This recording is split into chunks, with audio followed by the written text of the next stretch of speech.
Hi everyone, please subscribe to my channel. Blood Immortal Venerable. See playlist for other chapters and novels. I do not translate the novels. Credits goes to original translator and author of the novel. I only make it as an audiobook so it would be easier to just listen while doing other things. Credits goes to the author of the novel. I convert stories to audiobook for mental health, for multitasking purpose, for accessibility and time saving. Listening to audiobook is also beneficial for people who have disability. It improves our listening skills and improve our English comprehension, vocabulary and other things. So, thank you for listening. Thank you and thank you very much for your support. Chapter 1341, Supreme Weapons. The chaotic life vitality strike exerted by the broken sword was not the fully complete version. If this sword had been at its peak, it would have been able to form both negative and positive energies. With the negative and positive energies as its foundation, it would easily have formed a chaotic whole, and gray light formed from the condensed chaotic energy would have been born from the chaotic whole. However, since the sword was damaged, its power had already plateaued at its lowest point, not to mention that its owner was a warrior at the Soul Sea realm. In the end, the sword took control as a sentient weapon, and it resolutely came up with an alternative plan. And that was to use the metal law as a base to replace the chaotic whole. However, the metal law was still a much weaker source of energy. Thus, the chaotic life vitality strike was a far cry from what it used to be. However, it was still strong enough to easily destroy Zen, like stepping on an ant. Even the true gods feared chaotic energy. Despite the strike having been weakened countless times, how could a mere Soul Sea realm warrior hope to withstand it? However, the broken sword had borne witness to such an incredible scene. When Zen's spear was raised and poised for the attack, it similarly used the metal law as the base to condense a gray light. Chaotic life vitality strike. The metal law at the tip of the spear was a mere presence and was hardly worth mentioning. But what was the gray light? Chaos. The broken sword had traveled down from the divine land, so it naturally knew how terrifying chaotic energy could be. All things were returned to the chaos, which also formed both the foundation and the tomb of all living beings. Even now, warriors had yet to thoroughly study and comprehend the mysteries of the chaos. In order to use the power of chaotic energy, the true gods in the divine land had spent countless years researching it, but had all come up empty-handed. However, one of the divine-level weapon refiners found a completely different approach. He had departed from the path of using primordial energy to refine weapons, and instead began to use chaotic energy to refine weapons. Thus, a new path of weapon refining appeared in the universe. From then on, weapon refining was divided into two great paths, and there were also two different kinds of weapons being developed. One was the supreme primordial weapons, while the other was the supreme chaotic weapons. Only supreme chaotic weapons could directly channel chaotic energy. This guy is a mere human. He is only a junior at the Soul Sea realm. How could he possibly harness chaotic energy? Thought the broken sword. The shock it felt was beyond description. It had been purely coincidental that Zen had been able to master the primal chaos technique back then. Actually, the reason why Zen's master had created the primal chaos technique in the first place, was that he had become enlightened by the refining method of supreme chaotic weapons. Zen's master wasn't the only one who spent time contemplating this in the divine land. To put it bluntly, to use chaotic energy to further your cultivation, what you needed to do was convert chaotic energy into life vitality. When a warrior used life vitality to cultivate, their inner world would be created in their belly. However, this inner world was formed purely from life vitality. The moment the living beings within the inner world left the warrior's body, they would have to reform into life vitality and dissipate. Chaotic energy, however, was a pure energy which was the origin of all living things, so the inner world built from chaos would be a real world. Many true gods had come to this same conclusion, though they had yet to see it in practice. It was a pity that although all sorts of strange bodies existed in the universe, there was no physical form that could contain chaotic energy. The only things that could contain chaotic energy were certain special weapons. For example, that broken sword in Lone's hand. Hence, creating a technique like the primal chaos technique was useless, because no one was able to fuel the chaotic energy needed to cultivate it. It was the equivalent of creating a peerless arrow, but there was no bow capable of shooting such an arrow. However, Zen's master had been knowledgeable in everything. In the end, he still managed to create the primal chaos technique, which was like the peerless arrow, and then he encountered Zen, the special bow capable of shooting the special arrow. As a result, Zen became the first person to control the chaotic energy. Such a coincidence was something that Zen's master had never considered, nor could he have planned for this miraculous eventuality. Zen himself was oblivious about all this. At this moment, as Zen's thoughts cleared, he began to use a similar method to copy Lone's chaotic life vitality strike, and he released it through the spear in his hand. This move had been activated by the metal law. Thus, it couldn't be called the chaotic life vitality strike, it could only be called the chaotic metal law strike. However, what it was called wasn't important. What was important was the power contained in the strike. The metal law was not strong enough to deal with Lone. However, the chaotic energy within Zen's body was much more solid than that of the broken sword. Buzz, buzz, buzz. A golden light began emitting from the glowing tip of the saint-killing spear, constantly radiating forth. The broken sword, however, was not afraid of the golden light. Back in the Hall of Causality, it had helped Lone withstand the corrosion triggered by the heavenly rules, and it was able to protect him then. However, the gray light contained within the golden light made the broken sword's mind tremble. The gray light from Lone's sword intersected with the gray light from Zen's spear in an instant. Ha ha! A faint smile appeared on Zen's placid face. There was another characteristic to his chaotic energy, which had originated with Zen himself, devouring. The moment the two gray lights met, both the onlookers and the godly geniuses watching noticed that Lone's gray light began to shrink, while Zen's began to expand rapidly. While that happened, Zen's gray light streaked towards Lone. The broken sword was filled with questions and hesitation. It had completely sealed off Lone's soul, effectively taking control over his body in all aspects. Facing Zen, it felt a great sense of impending doom, and could not afford to be distracted at all. However, even though it knew that it couldn't afford to be distracted, it still couldn't help but ponder over the reason why Zen, a mere mortal, possessed the chaotic energy. Zen's cultivation method might not have caused a stir in the universe, however, that was because most warriors in the universe were unaware of the true value of chaotic energy and lacked the experience to use it. But if they had been in the divine land, it would probably have caused the true gods to discuss this impossibility among themselves. The research on life vitality had already reached its peak in the divine land. There was no possibility of progressing by even an inch more. However, the true gods of the divine land didn't know much about chaotic energy. If Zen could really use chaotic energy, it would bring about a great revolutionary change in the divine land. However, the broken sword didn't recognize Zen's divine weapon body.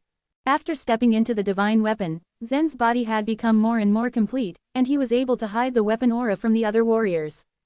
Even if the primal chaos technique spread throughout the entire divine land, most likely no one would be strong enough to be able to cultivate it. On the Heaven-Earth board, the situation the two of them were in was completely reversed. Lone had used his sword to chase after Zen, eventually cornering him on the board. Just as Zen was about to perish, in that instant, the situation was completely reversed. Now, it was Zen who was chasing down Lone. Zen is also controlling the chaos. Amazing. What exactly happened to him? Mumbled the old leader of the celestial position race. The broken sword had believed that no warriors in the universe would have the skill to recognize the chaotic energy, but it had underestimated the warriors in the universe. In the universe, other than the supreme divine weapons on the universe spirit tablet, there were also some treasures that had surpassed even these, and they had yet to be ranked. The heavens could no longer use the normal rules to investigate the existence of these treasures, while the universe spirit tablet relied on a special law of causality to collect the rankings of all these treasures and even rank them. In the universe, besides the broken sword, there were still two supreme chaotic weapons and two supreme primordial weapons. Somehow, one of the supreme chaotic weapons had ended up in the hands of the old leader of the celestial position race. From the moment that Lone had stabbed out with the chaotic life vitality strike, some supreme lords had begun to pay special attention to that broken sword. Before this, they had never imagined that this broken sword could actually be a supreme chaotic weapon. What they had never anticipated was that the last thrust by Zen's spear also contained the chaotic energy. Ordinary warriors wouldn't be able to perceive the mystery behind the events of the fight. They just saw that Zen suddenly displayed his strength and chased after Lone. It turned out he would turn the tables and win the battle. However, they couldn't understand at all why Zen had suddenly been able to turn the tables and reverse the situation. The Supreme Lords were able to understand what was going on. Yet, being able to understand what was going on did not mean that they could understand the reason behind this. Just like Lone's broken sword, they had no idea where Zen had obtained the chaotic energy. Could it be that within his body, there's a chaotic sea? This thought flashed through the mind of Supreme Lord of Original Sin, who was the leader of the thoughtless minds. This speculation was quite accurate, but it seemed extremely unreasonable. How could Zen possess a chaotic sea? Wait, wait, Lone kept retreating, and suddenly spoke up. From the looks of it, he seemed to be giving up on resisting. Zen held his spear at the ready as he stared coldly at Lone. What do you want to say? Where did you get the chaotic energy you're using? Lone could not help but ask. At this moment, his soul had already been completely sealed, so it was in fact the broken sword that was speaking through his lips. Chapter 1342. Take advantage of the situation. The primal chaos technique was related to his master, and even his own secret physical body. How could Zen tell Lone, the otherworldly swordsman, about it that easily? He had followed suit the moment he witnessed chaotic life vitality strike. Its effect was astonishing. Lone's strike with his mighty sword even helped Zen gain new insights. He smiled slightly, and then answered confidently, I got it by chance. As soon as he finished speaking, the spear thrust forward like a dragon. The saint-killing spear was so powerful that it could destroy anything. Even though its power was much lesser than that of supreme chaotic weapon, the destruction it could cause was astonishing. Besides, the spear light contained a sort of gray glow which was formed with a combination of metal law and chaotic energy. Even though Zen had forced Lone into a predicament, he wasn't ready to give up just yet. The sword he was carrying had originated in the Divine Land. It had accompanied its former master for tens of billions of years. However, after its former master died during the battle in the Spirit Mountain, severe efforts to destroy it were made. The sword was still powerful, but had dulled a lot as compared to its original state. The ultimate purpose of the sword was to let Lone grow and become more and more powerful. In that way, he would one day become a true god, who could bring the sword back to the Divine Land and restore it to its original glory. Until then, the sword would take its revenge on those who had harmed its former master and itself. That was the reason it had paid such a price to sneak into the illusion battlefield and help the otherworldly swordsmen get a chance to participate in the challenge. The top 10 warriors were going to be awarded with a godly plate. The sword was aware that the godly plate was a necessity for someone who wanted to become a true god. But that only wasn't enough to make them a true god. To become a true god, a warrior had to satisfy a lot of requirements. Thus, if he became more powerful, the otherworldly swordsman ultimately had the chances to become a true god. However, the catch was that he was losing to Zen. But the sword was unwilling to accept the defeat. A touch of indignation could be seen on Lone's face. Do you really think you can defeat me? Zen's spear was already flying toward him. Lone raised his sword and gently put it down. Lone acted like he was placing the sword back in the rack, but suddenly started to sway it in the air. He then retreated a few steps back, and fell down on the ground. His eyes were shut, mouth half open. He really did seem unconscious. Everyone's attention, including Zen's, was on him. Suddenly, the sword swung up in the air and sprinted straight toward Zen. The sword itself was battling against Zen. In the battle ring, any warrior could only be declared the victor if his opponent accepted defeat, or was killed. The sword had been controlling Lone, and hence his soul had fallen into a deep sleep. Zen was now fighting the sword alone, while his real opponent was lying limp on the ground. Wow, what method is the otherworldly swordsman using? Is he controlling the sword with his perception? To me, it looks like the otherworldly swordsman has fainted. How can he still use his perception? Something's wrong. It feels like the sword is in control here. Most people couldn't get what was going on, but they were speculating. In the past, the otherworldly swordsman had attracted the attention of some very powerful masters of the thoughtless minds, and even the 4 great clans had shown interest in him. Even the Supreme Lord of Original Sin had tried to contact him personally. Perhaps, all they wanted was to somehow acquire the sword from him. However, the sword's response to all of them was extremely resolute. Although it wanted to return to the Divine Land as it belonged there, it wasn't something that could be controlled by any random being. Even a Supreme Lord would not be able to control it. It had always chosen its master itself and would never allow anyone else to acquire it. If the Thoughtless Minds members had taken action against Lone, the sword would have sealed itself. At a time like that, it would turn into a mere piece of scrap metal. Lone, the otherworldly swordsman, was a warrior of the Thoughtless Minds anyway. Since the attitude of the sword was so decisive, the 4 great clans had no choice but to give up quietly. They withdrew their intentions of taking away the sword. If it wasn't for the sword's will itself, Lone would not have been able to keep such a divine object on his own, considering his cultivation base and strength. Only a few warriors knew about this, so the matter was quite secretive. Clang! The sound reverberated in the arena. Even though the sword was broken, it was still a supreme chaotic weapon that originated from the Divine Land. It was easy to kill Lone, but it was impossible to destroy this sword. When Zen's spear thrust out, the gold and gray spear light pierced through the sword and produced a long and crisp sound. The slender sword trembled for a moment before it spiraled behind Zen and headed towards the back of Zen's head. Now that the sword did not need to protect Lone, it had become unbridled. Zen reacted incredibly fast. The tip of his spear slid across the ground, etching in it a fine scratch, and then the spear suddenly thrust back up. The metal law burst forth. Chaotic metal law strike. Because the move was learned on the spot, its power was extraordinary. Zen had no choice but to make this move. The sword was too powerful. If it touched him even once, he would surely be beheaded, even if he had a divine weapon body. Clang! The sound rang again, as the golden gray light deflected the sword. Zen's back faced Lone, and he was in face of the sword. Just as the spear hit the sword spun around in the air. A faint color appeared on its surface. At the same time, it also started to tremble, sending out strong vibrations in all directions. Although the internal momentum was not that powerful, it was still a complete one, something that far exceeded the internal momentum of the godly genius. Rocher, who'd been observing the situation closely, widened his eyes at the scene. Cracks began to appear on the scabbard on his back. Crack, crack, the scabbard was made of dragon skin. The tendons attached to it were real dragon tendons. To his shock, the tendons were falling apart. The sword in the scabbard was like a wild beast, struggling to break free. Rocher reached for the scabbard and held the sword in its place. A strange light flickered in his eyes. Softly, he murmured, "Calm down, calm down." After he successfully pacified the sword, its restlessness gradually dissipated.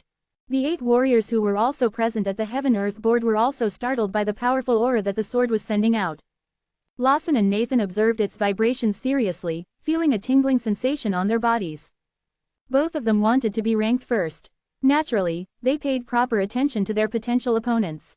Lone had displayed his skills in the thoughtless mines, but that hadn't really threatened Lawson and Nathan. What they hadn't expected was that the sword would turn out to be so powerful. Shania of the Demon Knight remained silent as she didn't have much of a reaction to the scene that was unfolding in front of her. Kurt of the Blessed Buddha Land placed his hands together, rubbing the Buddhist jade bead between his palms slowly. He only said one word softly, Amitabha. As for Margaret, she was highly tensed. Her lips were curled, and her eyebrows furrowed in anticipation. If Zen got eliminated, she would admit defeat immediately and head to Universe to look for him. The sword didn't give Zen much time once the aura started to burst forth. In the blink of an eye, it dashed at Zen. A faint smile appeared on Zen's face. He raised the spear horizontally. With a quick movement of fingers, he shot out a thin wind blade and thrust it towards Lone instead of the sword. Puff! Lone was still unconscious, in no condition to resist the blade. And so, Zen managed to cut his head off effortlessly. The sword was advancing toward Zen at the same time, but halted right before it was about to pierce his chest. Zen Luo wins this battle. Lone, the otherworldly swordsman, loses. The mysterious young girl's voice announced the result. According to the rules of the Heaven-Earth board, the warrior was pronounced winner as soon as the opponent admitted defeat or was killed. Zen wasn't sure about whether his trick would work or not, but he knew it was worth a shot. He realized he only needed to kill Lone, who lay behind him, to really achieve victory. He could win this time because he knew how to take advantage of a situation. Buzz, buzz, buzz. The sword vibrated violently in front of his chest, as if it was unwilling to give up. It seemed like it was still determined to stab and kill him. However, the mysterious girl was watching them closely. She had made the announcement based on the rules. She wouldn't let Zen be killed unlawfully. The stones on the Heaven-Earth board are not enough. The top 10 warriors will now participate in the round-robin battle. No one is eliminated, the girl announced, after which the sword finally stopped vibrating. Chapter 1343, Shania. 1 white stone and 1 black stone falling on the Heaven-Earth board signified the start of one round of battle. An ordinary board would have a 19 x 19 grid of lines, containing 361 points. And there were 181 black stones and 180 white stones. So in theory, 361 battles should be enough to occupy the entire board. However, this Heaven-Earth board had a 36 x 36 grid of lines, which meant that there were a total of 1296 points. Until now, 290 elimination battles had ended, but the number of normal battles far exceeded the number of elimination matches. In total, 803 battles had been fought so far. But even after these 803 battles, the situation on the Heaven-Earth board was still unclear. This had not happened in the last Grand Era. In the last grand era, the mysterious girl had also played Go with herself, and it had ended soon. After only 726 battles, the White Stones had already had an irreversible advantage. The clearer the situation on the Heaven-Earth board was, the easier it would be to predict the outcome. Currently, the situation of the Black and White Stones was still in chaos. The Supreme Lords that had analyzed the situation of the board so far already had their doubts. There were only 5 battles left between the remaining 10 people, and one of them didn't need to fight. Then, out of the 6 people, there would be another 3 battles. Although there had been many victories and defeats, the remaining battles were insufficient to fill up the entire Heaven-Earth board. That was when the mysterious girl activated the round-robin system. When this rule was announced, Lone shot into the sky with his sword and landed on a stone. He slowly came to reason and looked at Zen. He was still in a daze, as if he didn't know what had happened just now. "We lost," the broken sword said to Lone.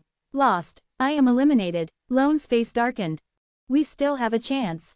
All right. The relationship between Lone and the sword was like the relationship between a person's lips and teeth. Lone treated his sword as his teacher, and his sword treated him as a family. Even if he was occasionally controlled by his sword, he didn't mind. He was clear that if it wasn't for this sword, he wouldn't be as powerful as he was today. What a pity. Rocher gently shook his head. He knew that Zen had other ways of resisting the sword, but he had still managed to pull off a trick. However, Zen hadn't done anything wrong. It was a tactic to conserve his strength as much as possible before the final battle. It was not only Zen who was doing this, every other godly genius present was doing the same thing. Round-robin battles could more accurately determine the differences in strength, and at the same time, lessen the psychological pressure on everyone. Then, the next battle was decided. The huge hand lightly landed on top of Shania's stone while the other hand picked up Lucille. It was a battle between these two ladies. It's finally Lucille's turn to fight. Rumor has it that she still hasn't completely mastered the 5 elements godly way. Her current power should be slightly inferior to Lawson's, right? I don't care who wins and loses. I'm just here to see a beauty. The name Lucille G was extremely famous in the thoughtless minds. After all, she was half a godly genius of the G clan. Of the 4 great clans, the G clan was second only to the Xuanyuan clan. In addition, Lucille's appearance and figure were perfect, making her the dream woman of countless martial artists. However, most of them had only heard rumors. Lucille had spent most of her time cultivating in the G clan, so most martial artists hadn't actually seen her before. Now that they'd finally seen her, they couldn't take their eyes off of her. At this moment, Lucille slowly stepped down from the stone. Her almond-shaped face had a pair of cold eyes that seemed to be able to freeze one's soul. She was emitting a graceful and magnanimous aura. The men who were looking at her through the illusion space couldn't help but have vulgar thoughts in their heads. However, when they sensed her temperament, their hearts trembled, and all their dirty thoughts disappeared in an instant. And anyway, it was true that Lucille was a beauty, but Shania was just as beautiful. Shania had wavy hair hanging down past her shoulders, and her entire body was exuding a vigorous vitality. Her every move seemed to emit a strong life force. Her dark green leather armor was wrapped tightly around her body, accentuating her impressive figure. The slim and graceful Lucille stood still, but after Shania got off the stone, she walked straight to Lucille. Her knee-length leather boots clicked on the board as she walked. Her round face had a trace of an elegant smile on it. "Your name is Lucille, right?" she said. Lucille tilted her head slightly as she stared at the woman of the Demon Knight race in front of her. Shania, she thought. She had never heard of such a godly genius in the Demon Knight race, and it seemed as if this Shania had appeared out of nowhere. Moreover, Shania's gaze made her uncomfortable. It was a gaze that only someone who had been in a position of power for a long time would have. She'd seen this kind of gaze only from the elders of the 4 clans, or even the patriarch of the G clan. "Yes, I'm Lucille," she replied coldly. Shania smiled. "You're a good sapling. Your base of the godly way is very stable. If you really enter the 5 elements godly way, you might grow rapidly in a single day. But, thanks for the compliment, we can start now," Lucille interrupted Shania in a cold voice. She didn't like the way that Shania spoke to her, as if she was inferior to her. "I'm not done yet. You're being rude," Shania said as she shook her head. "Humph," Lucille snorted. With Lucille's proud personality, how could she listen to the words of this woman? She was the first to take a step forward. Whoosh! A sharp chill was emitted from Lucille's body. The 5-element finger chain in her hands began to glow with the light of the laws of the 5 elements. As she rushed forward, her slender fingers turned into sharp claws that swept toward Shania. 5 Elements Supreme Claw. This Lucille was completely different from the Lucille that Zen had met that day. At that time, Lucille had split herself into 2 bodies, which had greatly reduced her power. But now, she was at her peak. The moment she attacked, she used ultimate technique of the patriarch of the G clan. Crack! A ear-piercing tearing sound came from the space next to Shania. Like a piece of paper, the space was torn apart by the 5 Elements Supreme Claw, and from that hole, a claw extended toward Shania. If Shania were to be hit by this claw, she would be torn to pieces. However, Shania only smiled at Lucille.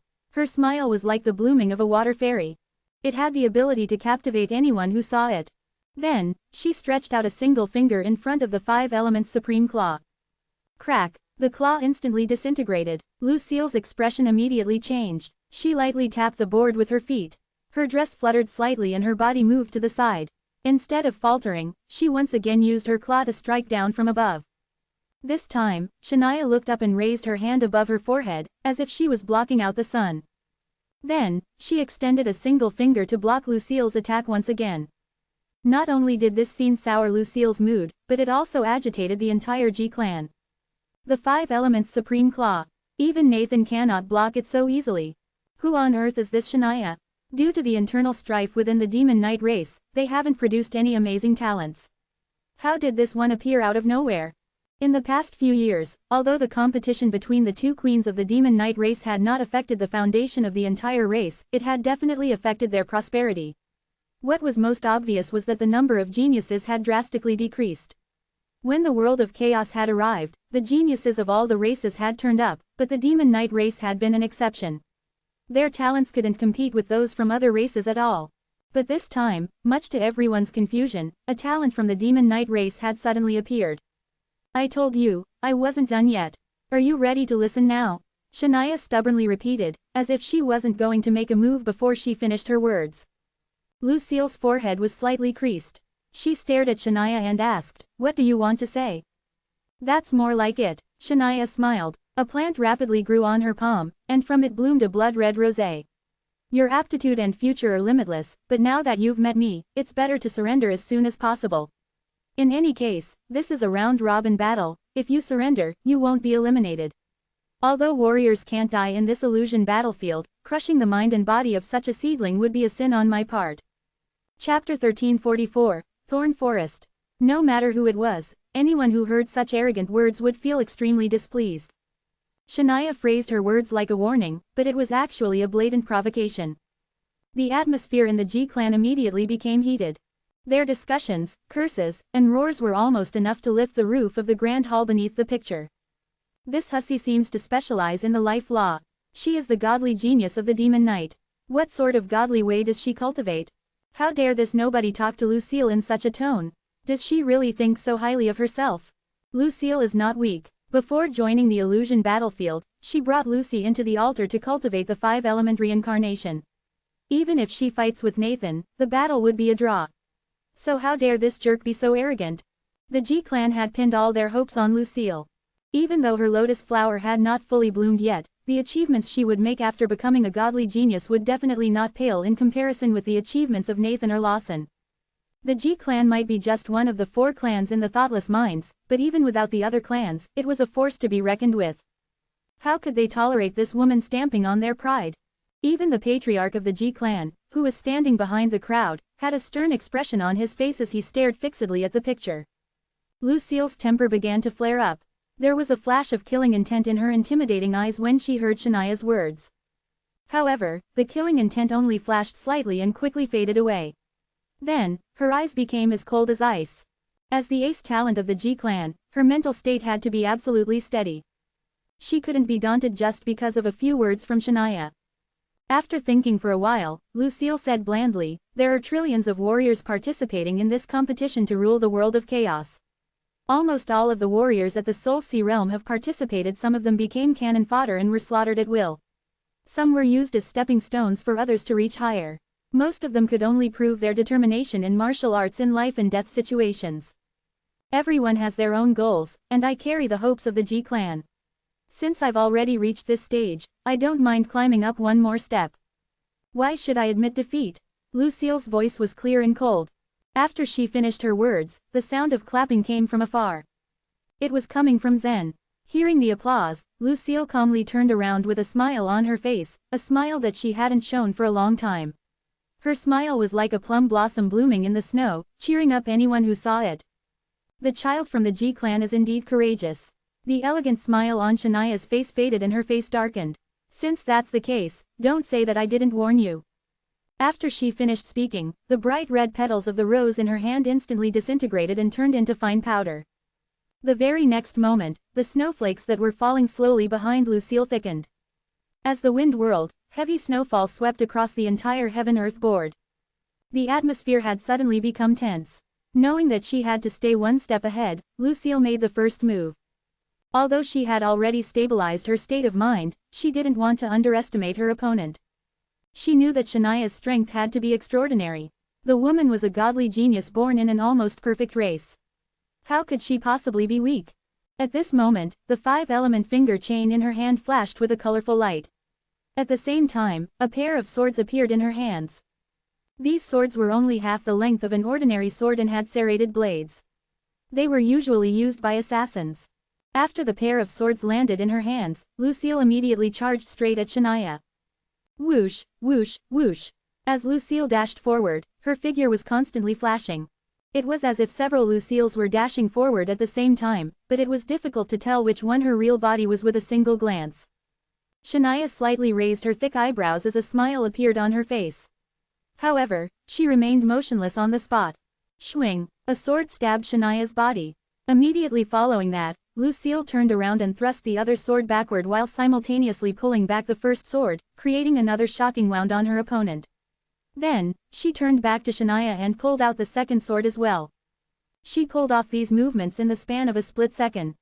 It was as if several people were attacking at the same time, dazzling people's eyes. Swing, swing. Only after 7 consecutive strikes did Lucille stop her ferocious attacks. Just to be safe, she even took a few steps back. But when she took a look at Shania, her expression changed.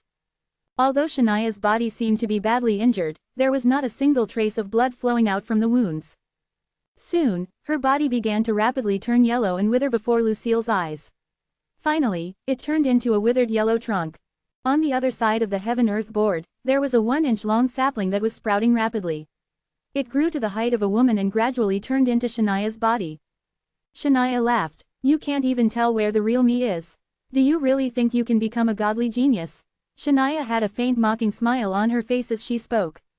Lucille didn't say a word. She suddenly leapt backward into the air. While she was in the air, she lowered her head and started spinning. Her hands naturally drooped down. As she spun around, the swords in her hands began to spin as well, forming a wheel with killing intent. Lucille's reaction was incredibly fast.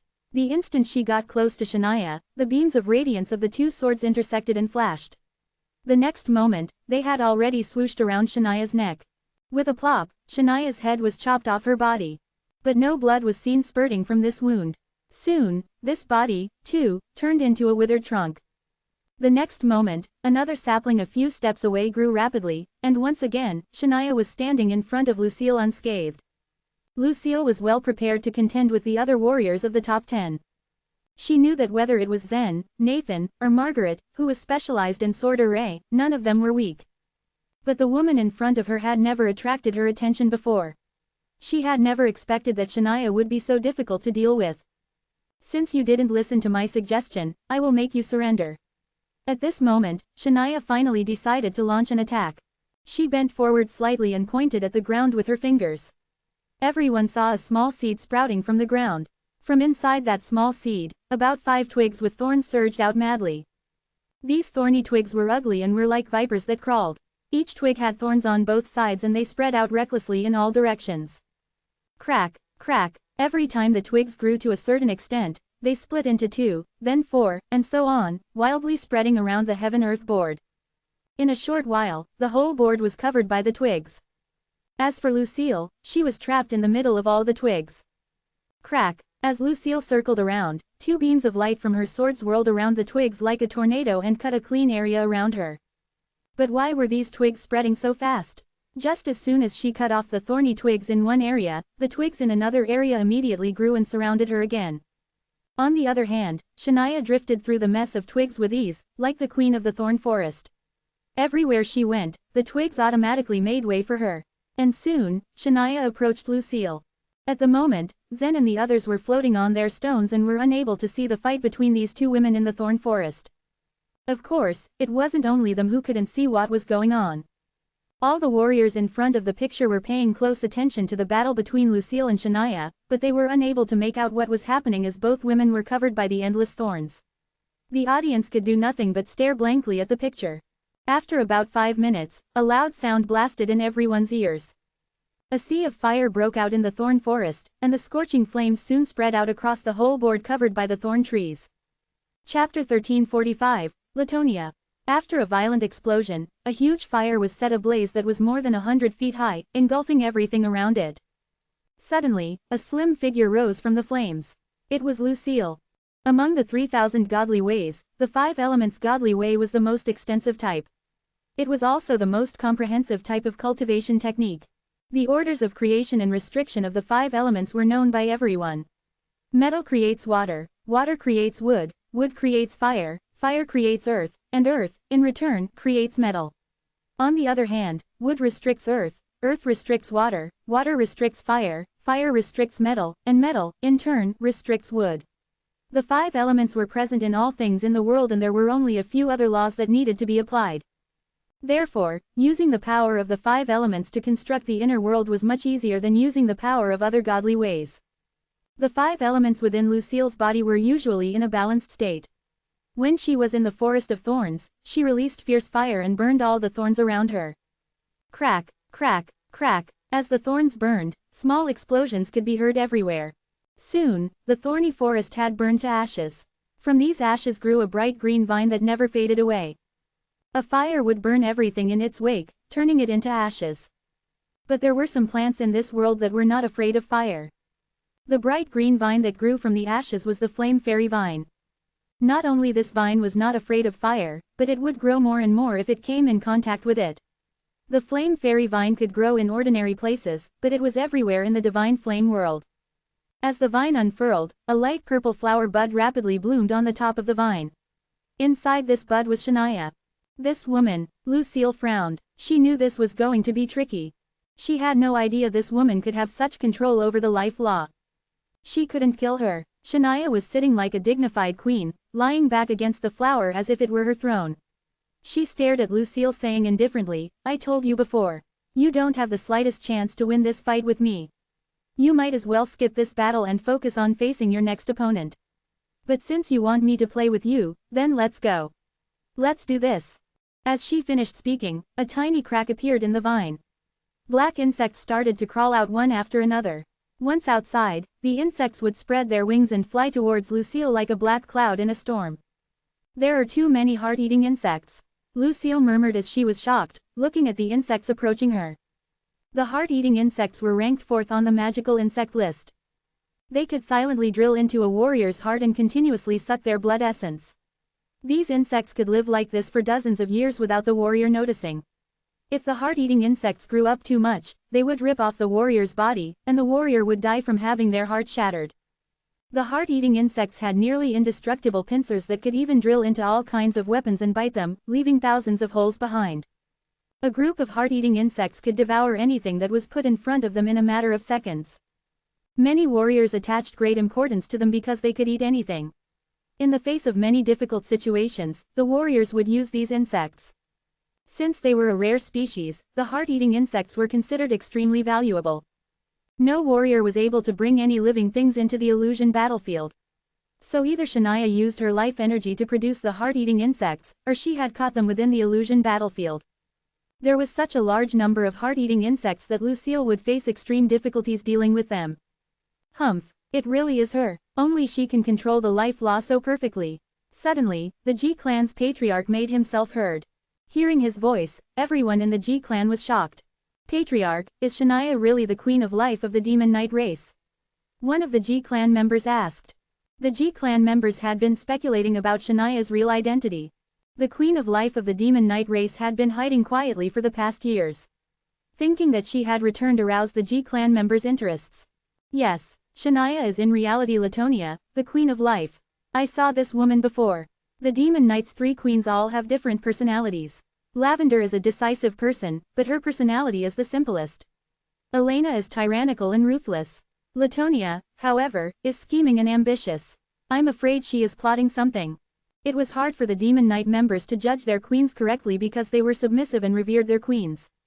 But the others could see it clearly. Lavender, the Queen of Killings, was focused on protecting the Demon Knight members and didn't care about anything else. Elena's ambition was to control the entire race and become its sole ruler. While Elena and Lavender fought their battles, Latonia had remained still. She had not chosen any side nor picked any fights. But behind the silence, she was conjuring a bigger scheme. The G-clan's patriarch was not able to guess what this scheme was. He knew, however, that to enter the illusion battlefield, one needed to be at the Soul Sea realm. With the cultivation level of a world lord, even if Latonia was to cripple all of her cultivation, she still couldn't fall to the Soul Sea realm. The only way was to use the life law to reincarnate and reproduce herself.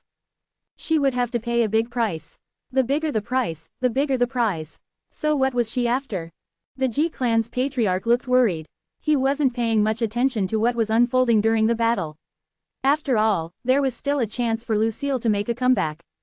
When she saw the heart-eating insects coming towards her, Lucille decided to face them head-on. Swish, swish, she suddenly raised both of her hands and held the hilts of the swords together. Then she started spinning around the swords in her hands. Whoosh! At the same time, Lucille started approaching the dark cloud made of insects. Crack, crack, crack, crack. The 2 spiraling swords were like a rapidly spinning windmill, slaughtering those heart-eating insects extremely fast. However, the outer carapaces of these heart-eating insects were extremely sturdy and would not easily break. The weapon refiners actually considered their carapaces precious materials. Even though Lucille's swords were sharp, they could only deflect the heart-eating insects away, not actually killing them. But that was enough. Her goal was getting to Shania. Lucille still didn't know she was the Queen of Life, though she had a faint guess that someone who could control the life law in such way definitely had an extraordinary background. That's not her true body, Lucille thought as she sprinted towards Shania. She knew she would only have one opportunity. Lucille was right in front of Shania, but the latter showed no fear at all. She was still as lazy as a cat, with a smile on her face, without any intention of attacking Lucille. Shania said very casually, "Stop resisting." Whoosh! In one swift move, Lucille threw the 2 swords in her hands behind her back. The 2 swords expanded into circles of sword lights, temporarily blocking the heart-eating insects behind her. After that, she approached Shania, her fingertip glowing with a faint light. She was using the same light to sense something. In an instant, Lucille started to fly downwards. Sharp glints appeared on her toes, the crescent blade. Lucille stepped without fear on the crescent blade and broke through the vine, slashing it in half. Then she finally landed on the heaven-earth board. Her eyes suddenly focused as her embroidered shoes lightly stomped on the board. Countless crescent blades sunk into the heaven-earth board. Noises were heard coming out from the heaven-earth board. Lucille's strike almost exhausted her life vitality. She knew that sooner or later she would be exhausted to death fighting the heart-eating insects. The only way to obtain victory was to find and kill Shania's real body. She had used her 5-element senses to confirm that Shania's true body was concealed within the heaven-earth board. Lucille closed her eyes and was quietly observing the situation below the board.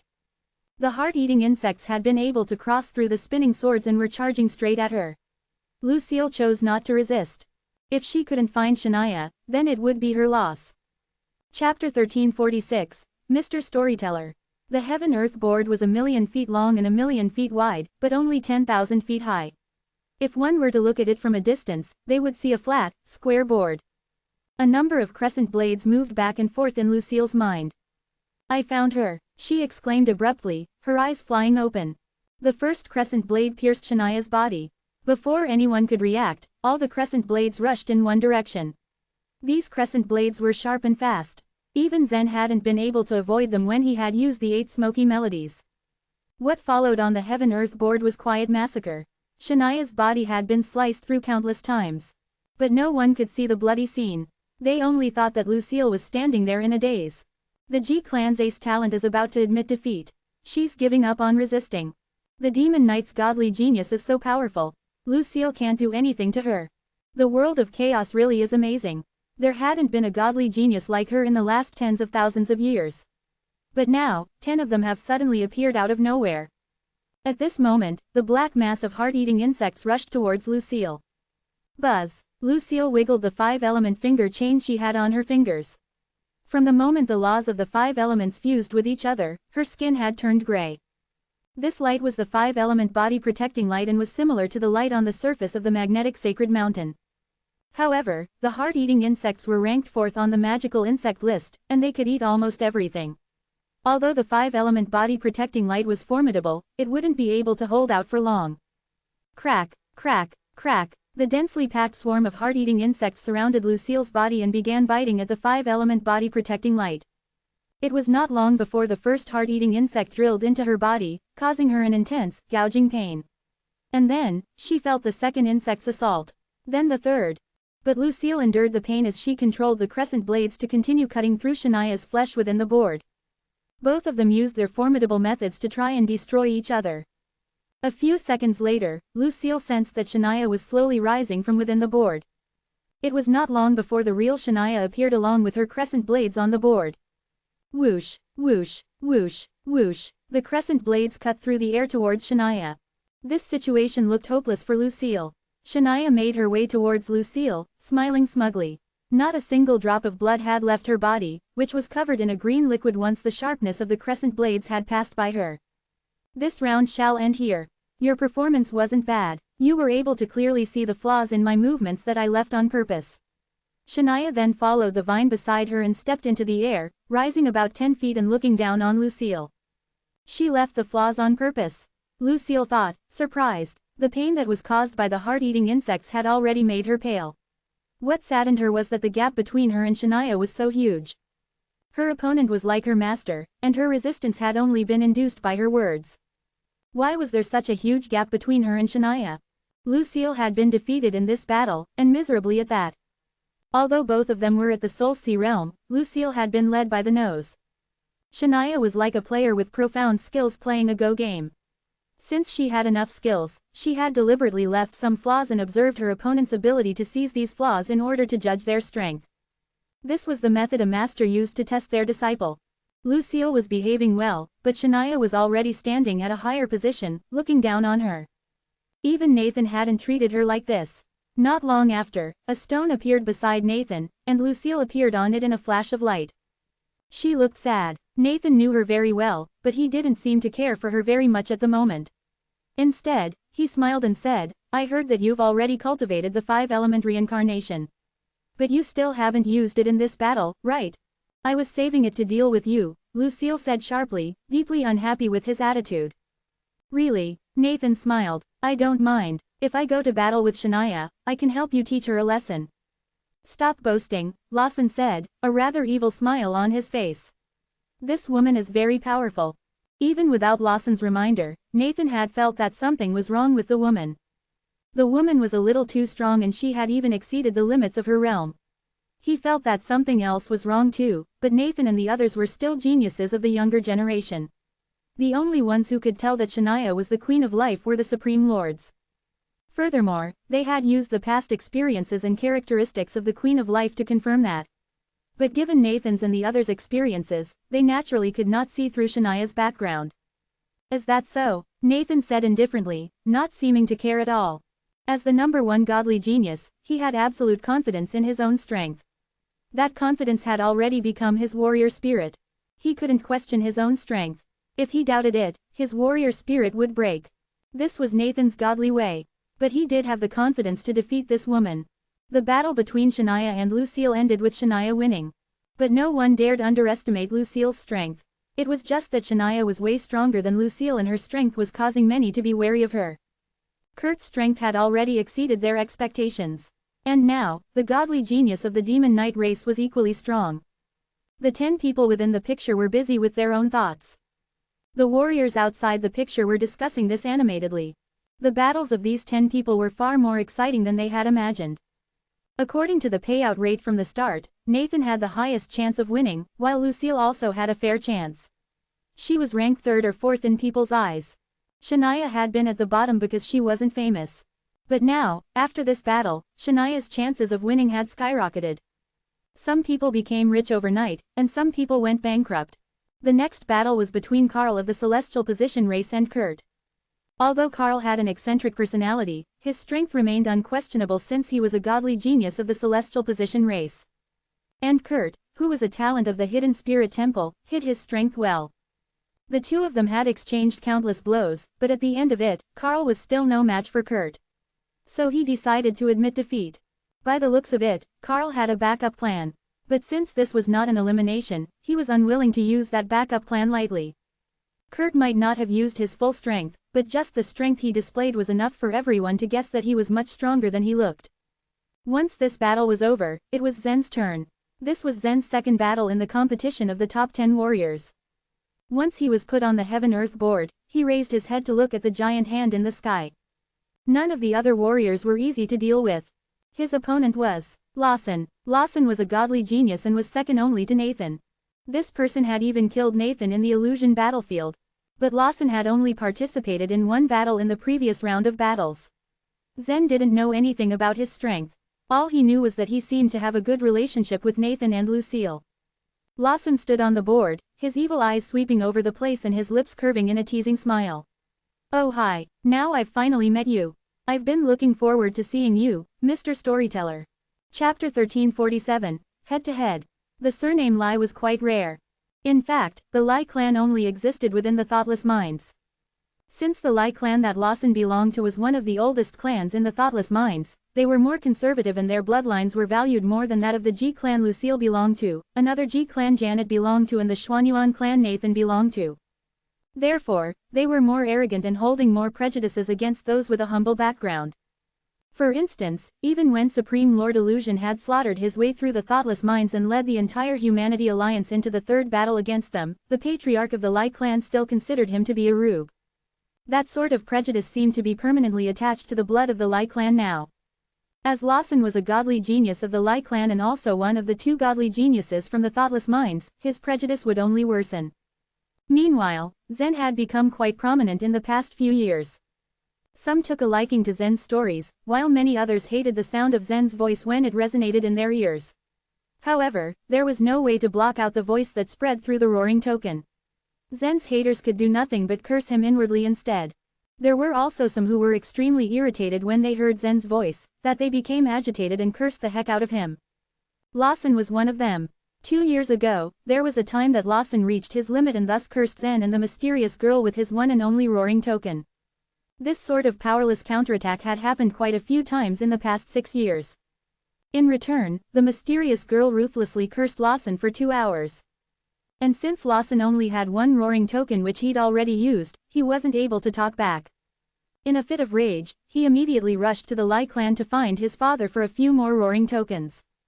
Yet, his father rejected him. His father was the leader of the Lai clan and naturally had many roaring tokens, but he definitely wouldn't let Lawson waste them. But who else in the entire universe had more roaring tokens than Zen and the mysterious girl? Even if he used all of the Lai clan's roaring tokens, he still would end up losing the verbal battle against the other side. Lawson had been brooding over this matter for quite a while now. Before he entered the illusion battlefield, he thought that he would definitely teach Zen a lesson if they ever crossed paths. Unfortunately, the chances were too small. The chances of encountering Zen in 50 supreme worlds and countless main cities were very slim. Moreover, he didn't know who Zen was even if they did encounter each other. After all, he'd never seen Zen before. Yet coincidentally, he had met Nathan. They belonged to the same supreme world. Thus, he had proudly caused Nathan's death once by using the rules of a secret land. It was also during that time that Nathan, who was originally ranked first, fell behind the hundreds. Therefore, Nathan put Lawson in a main city for 2 days and 2 nights, then left with thoughts about catching up to his ranking. At the end of the day, the 4 clans were still linked as one. Had Lawson been better, he wouldn't have tried to harm Nathan. However, he was already sick in the head from the beginning. It could be said that he was one part lunatic and one part normal person. Never in Lawson's wildest dreams did he expect that Zen was quite strong. The man had actually passed through both the first and second stages. However, he would still have the chance to teach the storyteller a lesson. Unfortunately, the beautiful hand that swung the stones around had never reached him. Not to mention encountering Zen, even the chances of fighting in the early stage were extremely low for him. Lawson had finally appeared on the scene and was now faced against a powerhouse. The one he was up against now was coincidentally, Zen. However, storytellers weren't regarded highly in the world of martial arts. There was even a trace of disdain in Lawson's words. Even then, Zen wasn't the least bit annoyed. "I'm sorry for my poor stories," he simply replied. When Lawson saw how calm Zen was, the sneer on his face grew. "I see that you are usually so good at telling stories, why don't you tell a few more here? How about you tell a story before we fight?" His words were obviously sarcastic. It was clear that he was truly annoyed by this matter. "Sounds good," Lucille, who was on top of the stone, answered for Zen. She was rather willing to listen to Zen's story. Zen himself just stayed silent. Lawson turned around and glared fiercely at Lucille when he heard her words. Just then, a voice from the clouds was heard. The mysterious girl who had been presiding over the illusion battlefield since the beginning now sounded different from her usually cold tone. She echoed Lucille's sentiments and said, "I also agree." On the other hand, Nathan laughed so hard that he had to clutch his stomach. "What exact stories did Zen tell?" Margaret asked Roche curiously. It was because in the Purple Power world, Margaret never had the chance to hear any of Zen's stories told through the Roaring Token. Roche slightly smiled and said, "A lot. The legends and fables you heard in the central region, as well as some historical stories." At that moment, Lawson began to feel heavy. It was then that he decided to make his move.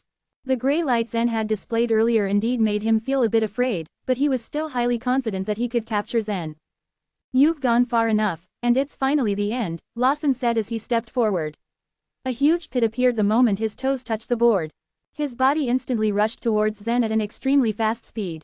However, he intended to use his bare hands against his foe instead of using his weapon.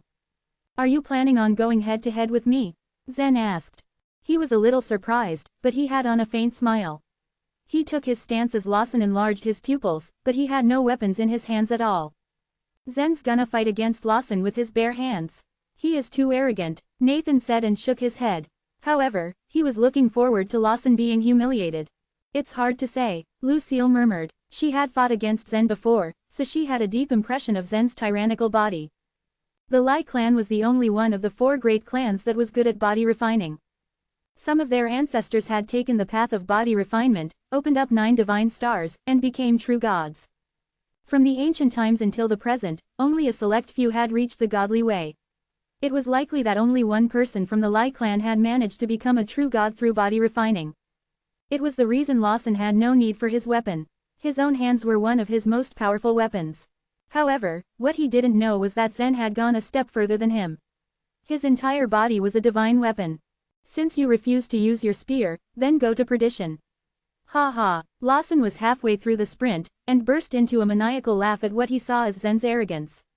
His fists suddenly intertwined as he leapt high into the air, and then flew straight towards Zen. Boom! The forceful energy within Lawson's body suddenly exploded in midair as a blood-red halo enveloped his whole being. His speed increased yet again at the explosion.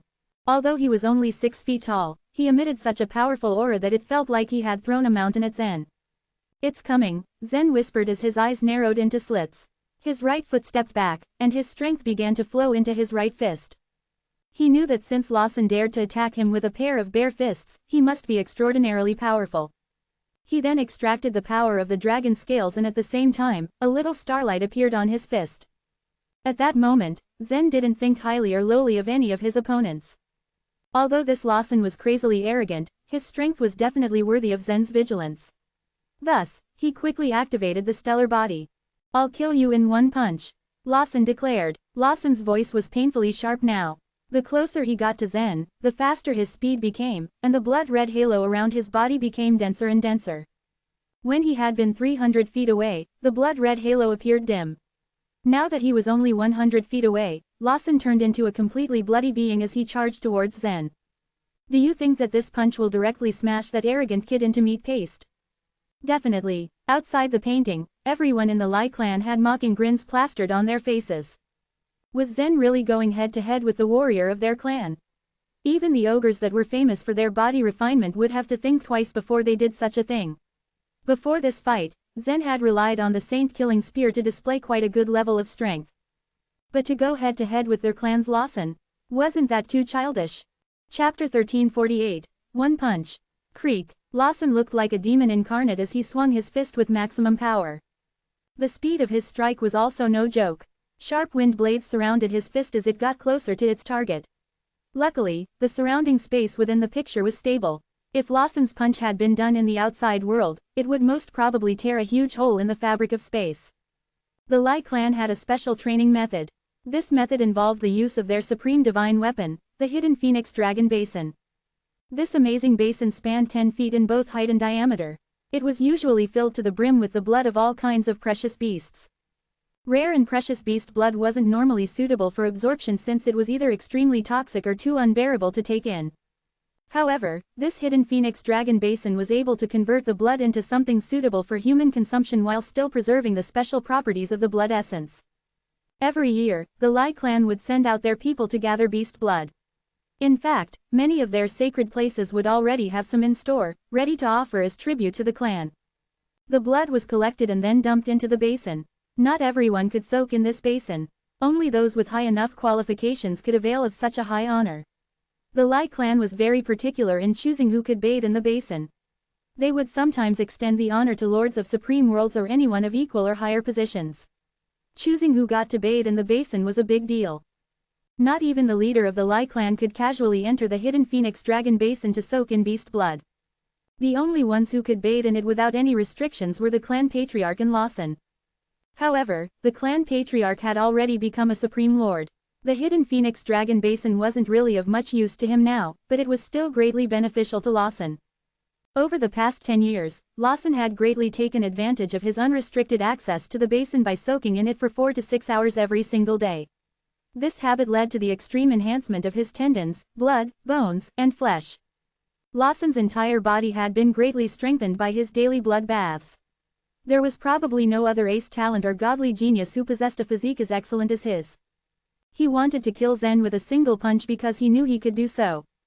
However, despite the threat of an extremely strong blow from his opponent, Zen stood in place. His eyes were calm and there was no trace of distress on his face. The stellar body was a transcendent divine might that drew its power from the stars. As the number of stars that Zen could communicate with increased, so did his power. I will not back down from this punch. A blinding stream of pure starlight spiraled around his arm and condensed in his fist. If this fight took place in the past, he would have let out a sigh of relief. Fighting with brute force was his forte, so any opponent who used his fists instead of his weapon would have been such a welcome change. However, times had changed and Zen was not relaxed at all. The universe was too big.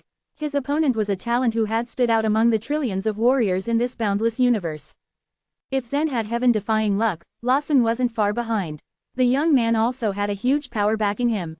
His foundation was also nothing to scoff at.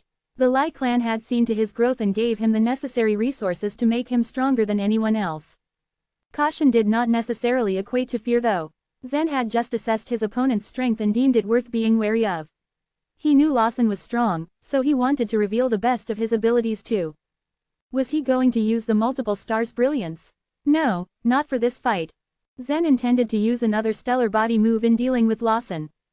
Dark Star Devouring. A gentle whirlpool of starlight appeared from the condensed power in his fist. This technique seemed far less powerful than Lawson's. However, the stellar body represented the endless starry sky.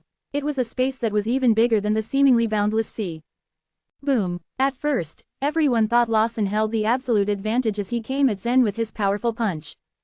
However, the moment their fists collided, a strange scene appeared in front of everyone's eyes. The whirlpool of starlight caught Lawson's fist as if he had punched through another dimension. Everyone was rendered speechless by what they had just witnessed. At that moment, however, it was probably Lawson who was the most surprised.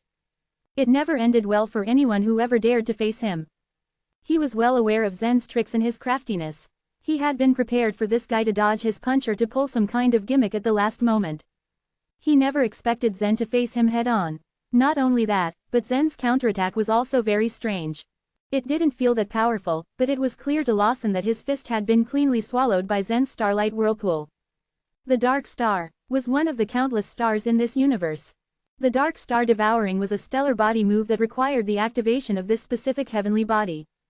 If a star was a bright ball of heavenly light, the Dark Star was the complete opposite. It was a star that constantly devoured anything that came close its vicinity. It had a counterpart which was called the light star that constantly spat out and expelled objects from within. The number of dark stars was equal to the number of light stars. Whatever was taken in must be expelled out the other end. A few mighty warriors used these two kinds of stars as a transportation channel.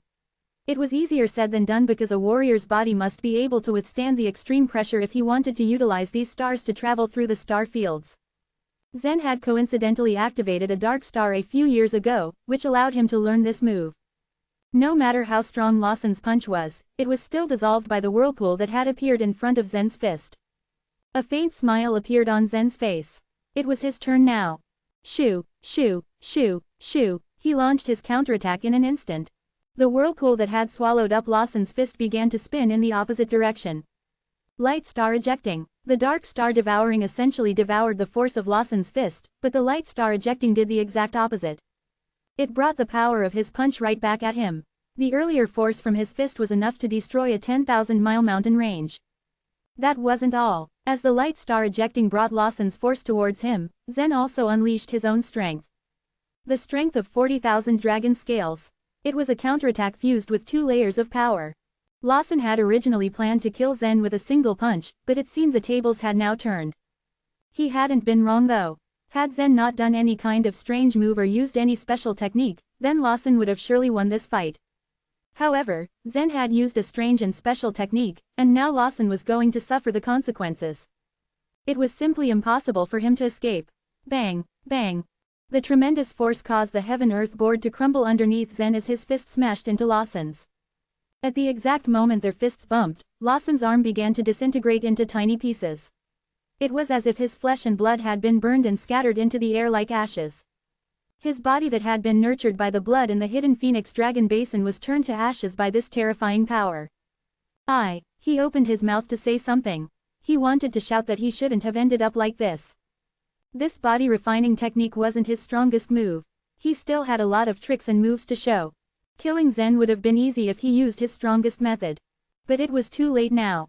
What a pity. There was no medicine for regret. As the saying went, if I know what will happen in the next second, then no one will be my enemy. If a warrior had the power to predict his opponent's move, then he would be unmatched in the entire universe. Just a peek at the next second would be enough leverage for a warrior to win in a fight. Unfortunately, Lawson did not have such amazing capabilities. Even with the help of the time law, the most one could do was make time go slower. Nobody had the power to see into the future or retrace their steps back to the past. At least in this universe. Lawson's body peeled off and dispersed in the wind until there was nothing left. In the end, Zen was the only man left standing. The warriors were all stunned at the result of this fight. This is the person known to be only second to Nathan, the favorite of the competition. He was literally smashed into smithereens by Zen. Isn't the gap between the two of them too big? Someone exclaimed. It wasn't just him. The other warriors also thought this way. There were always so many variables when godly geniuses fought, but why was it that the fight was finished so quickly? Everyone expected this fight to last at least 10 minutes. To their surprise, it only took an exchange of blows for Zen to be declared the winner. It was just truly absurd. Many warriors in the audience simply didn't know how to react. However, there were some warriors who sighed but were not entirely surprised by the results. Lawson was known only second to Nathan, so his strength couldn't be too weak. The problem was he had chosen the wrong way to deal with Zen. Chapter 1349. What reward will I get? Lawson shouldn't have attacked Zen with brute force. It seems that he has fulfilled Zen's wish. He was killed in a single punch. If that's not the case, it's likely that the outcome will be difficult to determine, Preston commented from beside Letitia. Smiling, she didn't refute his words. All she needed to do was believe in Zen, that was enough. No one from the Lai clan had expected such an outcome. As the saying went, the greater the expectation, the greater the disappointment. Who would have thought that Lawson's first battle among the top 10 warriors would end up like this? Lawson was the Lai clan's hope. It had invested numerous and priceless resources into Lawson for dozens of years, all to create the perfect warrior. Every bone in his body and every inch of his flesh were in perfect condition. Apart from his arrogant and unstable personality, Lawson was undoubtedly the strongest talent nurtured by the Lai clan. Even Nathan hadn't received as many resources from his clan. But Lawson was smashed into dust by a single punch from Zen. His blow didn't seem to land on Lawson's body, but instead the faces of all the Lai clan members. Such a failure was an unacceptable disgrace for them. Lawson can't be that weak. I refuse to accept this. I'm going to challenge Zen. Dang it, he's so crafty. How could Zen use such a trick? After a long period of silence, everyone in the clan began boiling up with frustration. Countless warriors were filled with indignation and couldn't restrain their emotions. Their voices were like boiling oil as they began shouting out loud. "All of you shut up!" roared the Lai clan's head. In an instant, the whole place once again fell into a heavy silence. The patriarchs of the 4 great clans were all supreme lords, but the heads of the 4 clans still held the most power in their respective groups. "My son was reckless. He didn't take Zen seriously enough. That's why he suffered such a loss. Now stop blaming his opponent," the head said coldly. "I hope this battle will teach him a lesson. At the very least, he still has a chance." In the sky within the picture, a stone slowly appeared. On it, a small light condensed until Lawson appeared. Lawson's eyes grew empty, he seemed to have fallen into a daze. Clearly, he hadn't yet come back to his senses. Defeated in a single blow. If someone told him this before the battle, he would have thought that this was the biggest joke he had ever heard in his life. In truth, if it weren't for Zen using Lawson's and his own strength to counterattack, he wouldn't have managed to kill him. At most, he probably could have only injured him severely.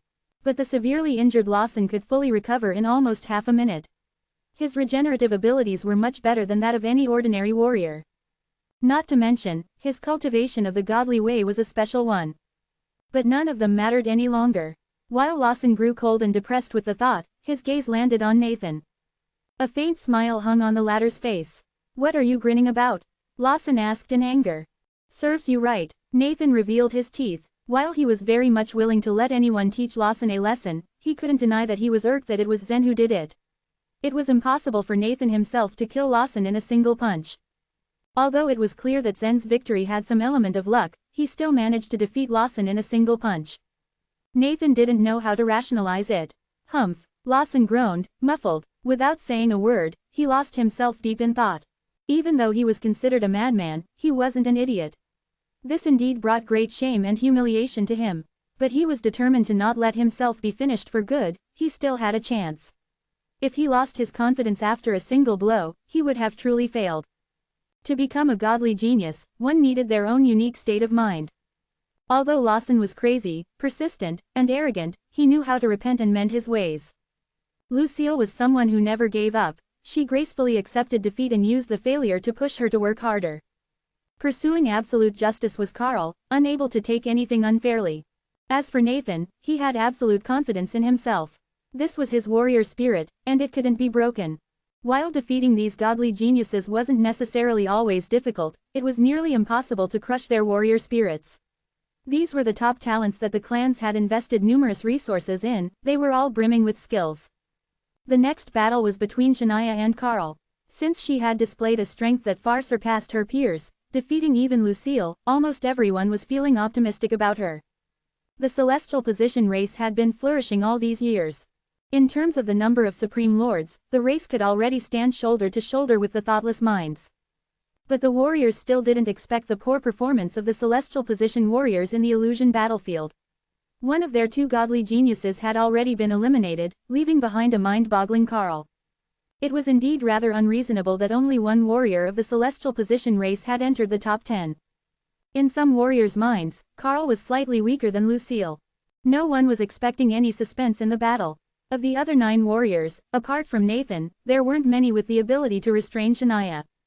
But the result went beyond everyone's expectations. From the very beginning, Carl was completely suppressed by Shania. Using the immortal trapping vine to wrap around his body, she prevented him from moving. This vine acted like a giant python, coiling tightly around Carl. As it grew, thorns grew along with it, heading straight for him. But there was no trace of panic on Carl's righteous face. A light golden holy shield acted like an eggshell as it enveloped Carl's body, wrapping him tightly within. Condensed from his faith, the shield's defensive power was incomparably overbearing.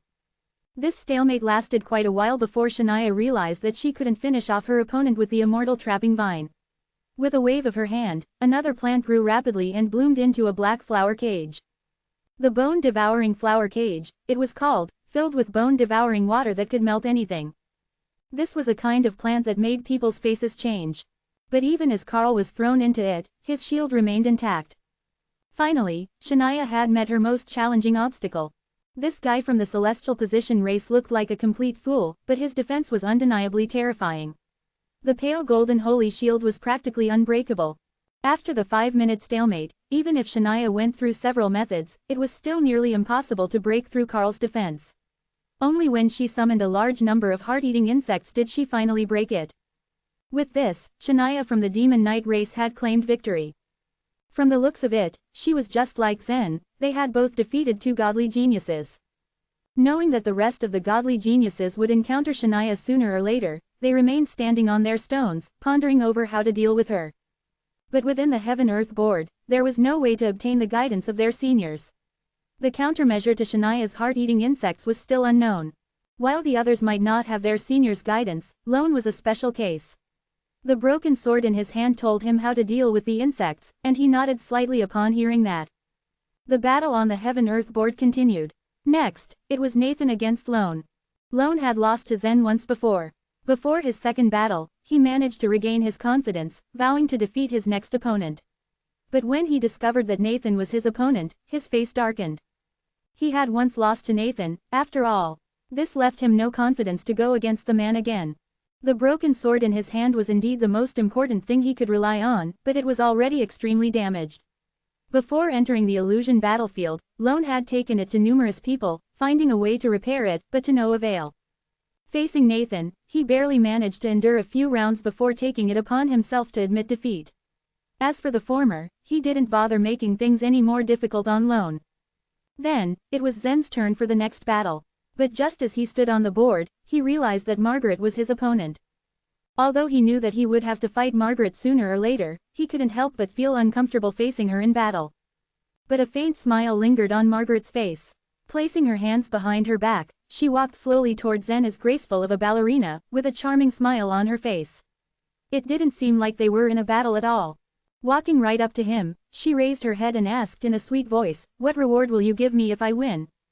Chapter 1350, The Top 5 Warriors. The arrogant and unreasonable girl who behaved all too willfully for her own good was now standing opposite Zen on the great stage of the illusion battlefield. Upon hearing Margaret's words, Zen smiled faintly. "Then tell me, what reward do you want?" Blinking her bright eyes, she continued walking toward Zen. Stepping on the Heaven-Earth Board signified the beginning of the battle. It would be extremely dangerous for anyone else to approach the opponent at this moment. But she didn't seem to be worried that Zen would take the chance to attack her. When she arrived in front of Zen, she stood on tiptoe and smiled innocently. "Even if I could win this, I wouldn't take any actions against you." With that, she gave Zen a quick kiss on the cheek before turning around and returning to her own stone. "I admit defeat in this battle," she announced. The proclamation left the whole audience stunned. Not only did she take the initiative to admit defeat, but she also kissed her opponent. Many warriors were left puzzled by her behavior. The fight among these top 10 warriors was linked to the future of the entire universe. If they weren't in the illusion battlefield, they would have fought to the death. Not many warriors were aware of the relationship between Zen and Margaret. When this painting was unfurled, Zen and Margaret had already been separated by stones, after all. Only a small number of ace talents had ever seen them snuggle up to each other. Many warriors looked forward to this battle on the Heaven-Earth Board. The sword array Margaret previously created had even forced Nathan to retreat. Many believed that she had great strength, more formidable than Shania, and they also believed she even had the strength to match up to Nathan. But other than the Purple River sword array, she hadn't displayed much of her real strength. If Zen could force her to perform her extremely powerful sword array during a battle, it would be an intense fight worth watching. But to everyone's surprise, she briskly walked up to Zen and gave him a kiss before admitting defeat. Why on earth did she do it? Ha, Margaret is truly bold, such guts. She kissed Zen in front of all the warriors in the entire universe. But is it really alright for her to admit defeat just like that? The group of women of the Apeiron Tower continued chattering about Margaret. These women spent most of their time in the Purple Power world and rarely went out. Seeing Margaret being so bold, everyone was riled up in excitement. Elder Apeiron, their master, didn't care to give such remarks on Margaret's admission of defeat. The master was already satisfied that Margaret managed to make it into the top 10. The battles between the top 10 warriors had something to do with destiny, after all. Whatever result Margaret could gain depended solely on herself, such was her destiny. Preston of the Pure Jade Sacred Place threw a secret glance at Letitia. It seemed that Zen's wife was in an angry fit, giving Preston a hint to remain silent. He sighed inwardly, confused about the younger one's complicated relationships. When Zen returned to his own stone on the Heaven-Earth board, the preceding battle began. This time, it was Kurt against Lawson. Although Zen had previously defeated Lawson in a single punch, the latter was still a godly genius second only to Nathan. His full strength was not something to be underestimated. This time, Lawson wanted to defeat his opponent to demonstrate his abilities and prove himself to others. Kurt's display wasn't bad by any means, but still, Lawson looked down upon him. Even all the members of the Lai clan had hoped that Lawson could win a great victory. At the beginning of the battle, Lawson gained an advantage over his opponent as he performed the sky-breaking slash. With this, he unleashed his own internal momentum at the same time. Still, it was all right for him not to display his own internal momentum. After Lawson used his internal momentum, Kurt successfully suppressed him until the latter was defeated. It left Lawson morose this time. Until then, Lawson had always regarded Nathan as his only enemy, always looking down upon the other godly geniuses. But now he had finally realized there was always someone better than him. Among the godly ways, he cultivated the berserk godly way, the unusual one. It was difficult for others to resist his crazy attack. But when he faced Kurt, who had fathomless internal momentum, the effect of this wild attack was limited. No matter what kind of skill Lawson used, Kurt could break through it in an instant. One could say that Kurt hadn't taken the initiative to attack. Instead, Kurt waited for Lawson to make his move and used his third to make a counterattack. Their battle was over shortly. This time, Kurt defeated Lawson, leaving the latter humiliated. Meanwhile, the patriarch of the Lai clan didn't say a single word, silently calculating something. With the current level of combat power, a godly genius was close to nothing in the face of a major force. Even if Lawson were to go all out, he wouldn't be able to contend against a spirit transformation realm master. But these 10 godly geniuses in the illusion battlefield represented the fates of all the major forces in the universe. In the universe, there was a kind of tree called the Enlightenment Tree. It could only be formed every 1,000 years. If it was cut, it produced the Enlightenment Crista, which was fragrant and a kind of healing panacea. To put it bluntly, after the Enlightenment Tree was cut, it produced the sense of crisis and secreted the Enlightenment Crystal as nourishment.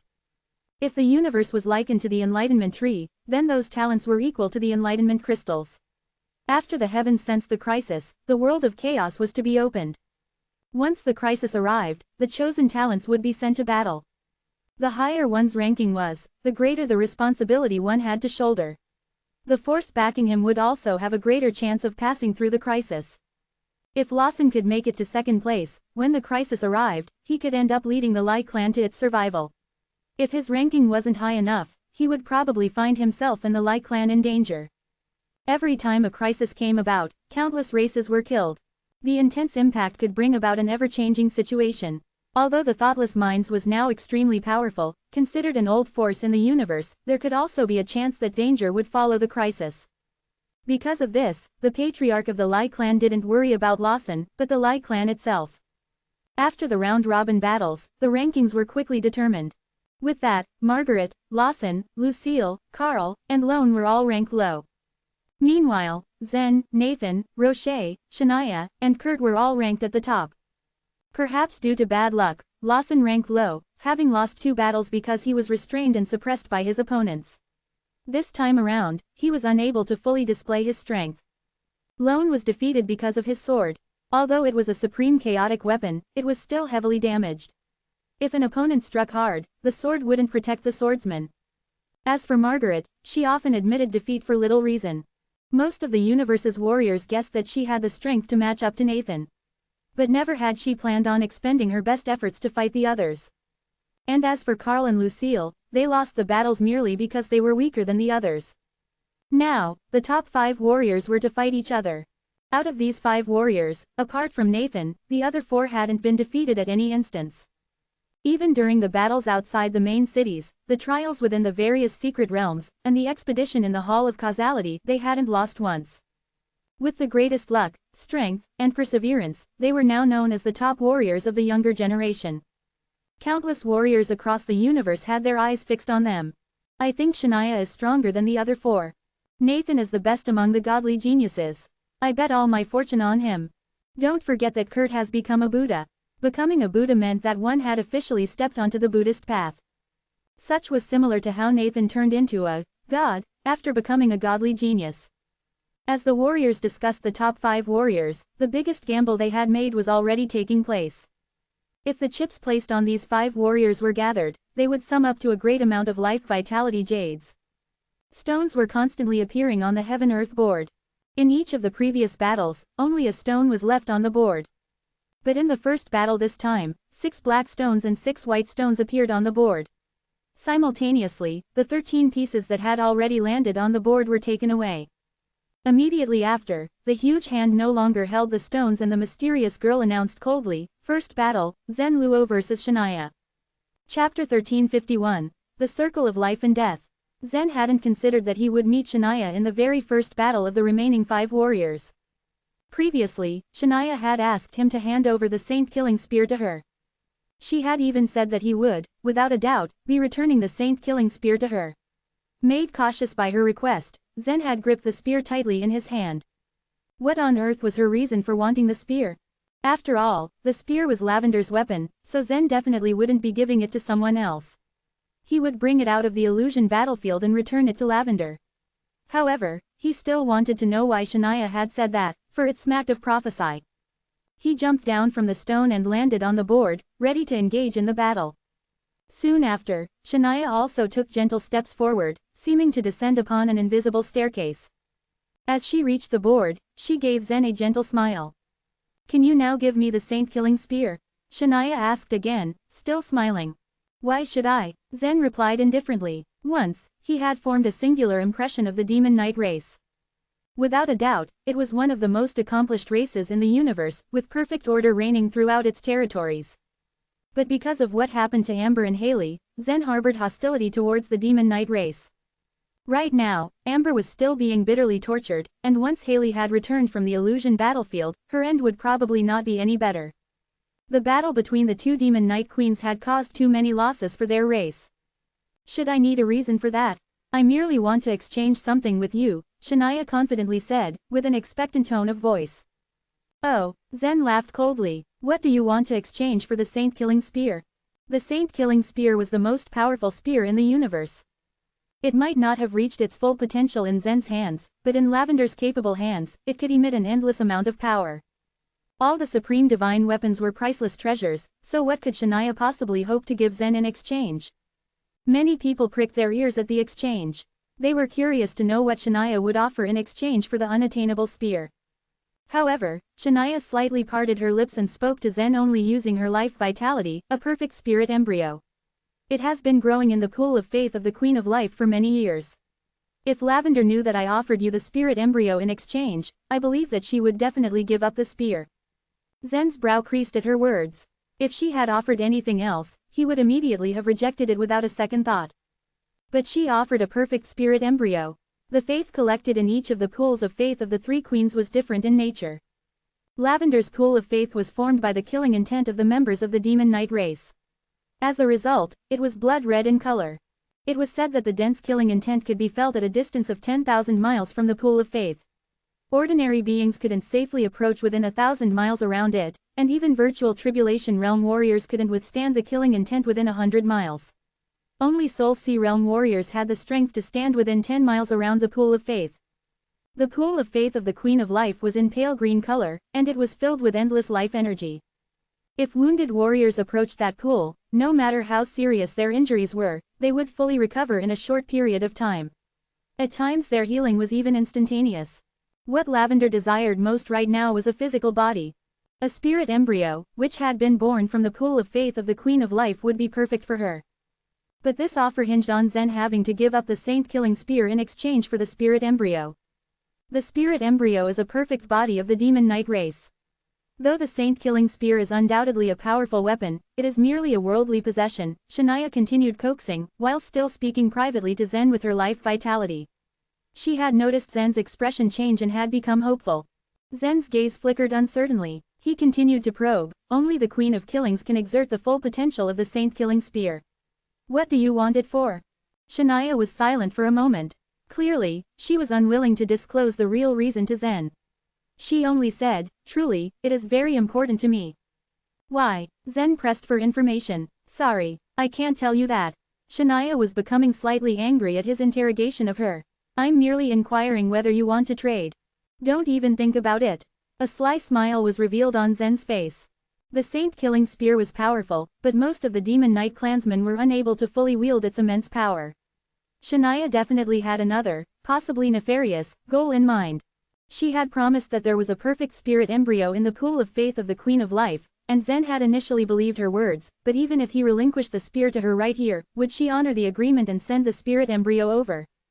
Zen was not born yesterday. He had already made up his mind to immediately reject Shania's offer. At the same time, he had tried to glean some useful information from her. Unfortunately, she was tight-lipped and unwilling to reveal her purpose. She had used her life force, and she became a godly genius, who had suddenly appeared in the Demon Knight race. Zen had previously speculated about her background. Perhaps this was all part of the Queen of Life's plan, since she had always kept silent before. But what did she really want? Would Lavender be put in danger by this plan? Right now, Zen couldn't even guess at the answers, but he decided to be careful. Once he returned to the outside world, he could plan a course of action with Lavender.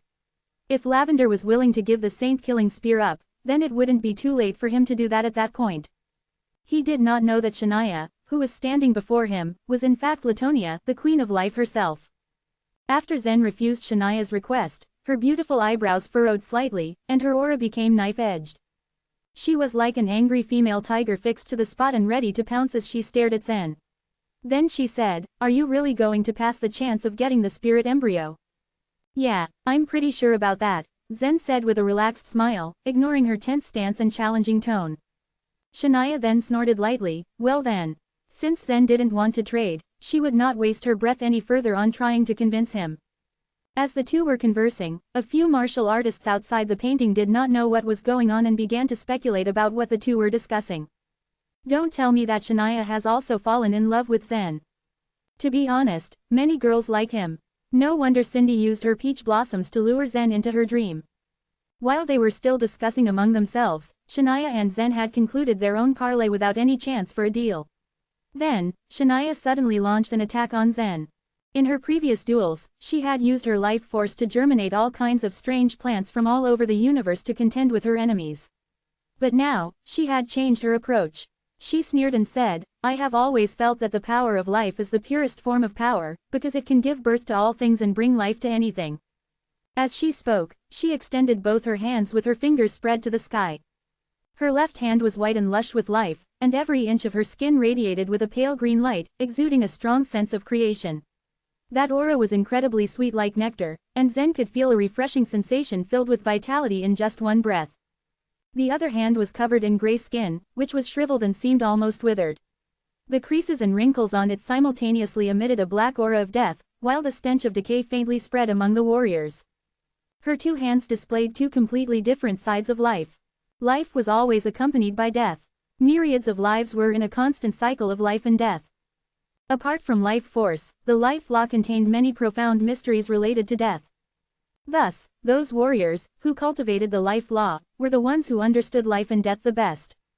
Shania was somewhat vexed. She didn't want to end this battle so easily, as she felt that Zen required a lesson in respect for his betters. If they had been in the outside world, she might have chosen to drain Zen of his lifespan and seal off his lifeline, thereby preventing him from extending his lifespan. This way, he would have entered the 5 aging processes in advance, and he would have lived the rest of his life aging prematurely. This was the worst possible fate that a warrior could face. Unfortunately, they were in the illusion battlefield, so this method was completely useless. Thus, she chose an even crueler method. The circle of life and death. In truth, a few Supreme Lords had already figured out Shania's true identity, but they were still a bit unsure. After all, the cost of reincarnation was just too high. The risks of doing so were extremely high, and the Supreme Lords couldn't figure out the reason why Latonia would want to participate in the illusion battlefield in the first place. Upon seeing Shania use this method, those who were familiar with the Queen of Life knew for certain who she was. Shania was Latonia, the Queen of Life. She already uses such a powerful move at the very beginning of their battle. With Zen's unstable mind, he will suffer bitterly in the circle of life and death. There aren't many people who can survive through that, but if he succeeds, he will benefit a lot. There was a clear line that existed between life and death. One side of the line was death, and the other side was life. This was an immutable truth that all living creatures accepted. However, once one mastered the 8th layer of the life law, he or she would be able to accurately manipulate that line. It allowed for the creation of illusion between life and death, and now that was going to be used on Zen. Chapter 1352, Latonia's Purpose. Although Shania was at the Soul Sea realm, she was still the reincarnation of the Queen of Life. All these years, Latonia had remained silent about the chaos of the entire Demon Knight race. Whether it was Elena or Lavender, Latonia had always pretended that she'd never seen any of their fights. Sometimes, she would even add fuel to the fire. None of the previous Queens of Life had stirred up troubles, but Latonia was an extremely special case. In Latonia's eyes, Lavender was just a cold but passionate little sister. She only knew how to lead the Demon Knight race to battle so that they could expand their influence and power. She represented the fighting strength of the Demon Knight race. Many Supreme Lords would flee when facing them. And Elena was destined to be a schemer with great ambition but short sight. Controlling the Demon Knight race seemed to be the greatest pleasure for her. But the interests that Latonia had were completely different from theirs. She had always had an extraordinary commitment to the life law as well as an extraordinary sensitivity. Giving people life and trying to make them grow and reproduce was the greatest pleasure for her. Of course, there was a lot more to the joy of the life law. The unique power of the curse that appeared when a life came to an end also piqued her interest. Why did the power of the curse gather into a malicious aura before a life came to an end? Why couldn't a martial artist live forever? Why did the strong fall into the 5 aging processes? Long ago, there had been many questions in young Latonia's mind about mysteries that everyone else just took for granted. After all, these rules had always existed without any rhyme or reason. But this was Latonia's character. Once she was curious about something, she wouldn't be able to rest until she found some answers. In the eyes of others, becoming the Queen of Life was already the end of Latonia's life. The Queen of the Demon Knight race was comparable to a Supreme Lord, and was considered the highest existence in the entire universe. In many ways, her position of power was even higher than a Supreme Lord. But Latonia had known that it was just the beginning for her. There were so many things in her mind that she still hadn't unraveled. It was precisely because she was at the level of Queen of Life that her comprehension of the life law increased day by day, becoming more and more thorough. 6th layer, 7th layer, 8th layer, 9th layer. The law power could not reach the 10th layer, which was the perfect level. Only a Supreme Lord would be able to achieve perfection after bearing a heavenly destiny. This was a clear demarcation. She couldn't break through that boundary. It was said that only those who opened 36 lotus petals and possessed a Mahayana lotus flower would be able to cross this boundary. Then what exactly was the lotus flower that floated above one's head when one reached the life and death realm? Why was it right above everyone's heads? Why would everyone's fate be dictated by such a lotus flower? Instead of her doubts being lessened, Latonia found that they were increasing. Most people wouldn't think about why a lotus flower was necessary in order to become a godly genius. They would mindlessly work towards that goal without thinking why such a goal was there in the first place. Latonia was an exception. She had questions about everything. However, no matter how hard she tried and how much she studied, she could not cross the line that would allow her to obtain some answers. She knew that the divine land existed, but to all the living creatures in the universe, the divine land was but an ethereal concept. There were many things that were deliberately hidden. There was no such relationship between the lower world and the upper world of the universe. The lower world consisted of many great worlds with relatively mild and weak vitality, but the channels that linked the upper world and the lower world were not sealed. Thus, it wasn't too rare for martial artists from the upper world to return to the lower world. However, none of the true gods that crossed that line had returned. They had all gone silent. This is a deliberate restriction, Latonia finally concluded. Following the life law, when a martial artist reached the Soul Sea realm, their physical bodies would be near perfect. In theory, they would have reached eternal life, but they would fall into the 5 aging processes within 30,000 years. In Latonia's eyes, the 5 aging processes was a kind of curse, a curse cast by the heavens. It forbade the perpetual existence of living creatures in the universe. Each time before a living creature died, a curse would be placed on the killer to add to their malicious aura. This was to prevent all the creatures in the universe from killing too many people. These rules were arranged very deliberately. It was obvious that someone was deliberately restricting them like this. What Latonia wanted to do was to remove these restrictions, to unbind the laws of the heavens. Back then when she was exploring these things, Elena had already made a move against Lavender, trying to kill her. This was an earth-shattering event for the Demon Knight race, but Latonia hadn't questioned it. The Supreme Lord behind her had also warned her about Elena's ambitions. The three queens should have been mutually controlling and restricting each other. If Latonia had been willing to step in from the start, perhaps Elena's ambition would not have expanded to such a degree. It was Latonia's laissez-faire attitude that had allowed her to become so unscrupulous. She was unbothered about worldly events, and she focused her entire attention on exploring the deepest mysteries of the universe. But she didn't know that she wasn't the only one doing this. The Celestial Position race and Supreme Lord of Original Sin had more or less explored these areas as well, but in vain. None of them had found any tangible answers. Latonia had once wondered whether that mysterious young girl was the controller of the heavens. Therefore, she had used the roaring token to ask the mysterious girl about this. However, the mysterious girl hadn't responded to her question at all. So, Latonia had stopped pestering her and chosen to reincarnate before the crisis of the world of chaos came. Being reincarnated had cost her all of her cultivation and talent, almost equivalent to a rebirth. Moreover, that wasn't the only price she'd had to pay. She had spent nearly a third of the pool of faith's faith to be reincarnated. This pool of faith had been accumulated over the endless years by the Demon Knight race, so the fact that she would need to consume one-third of it had come as a shock to her race. Moreover, she had also been strongly opposed by the Supreme Lord at first. But everyone had their own goals. Since Latonia had insisted on being reincarnated, the Supreme Lord had decided that it would be useless to oppose her.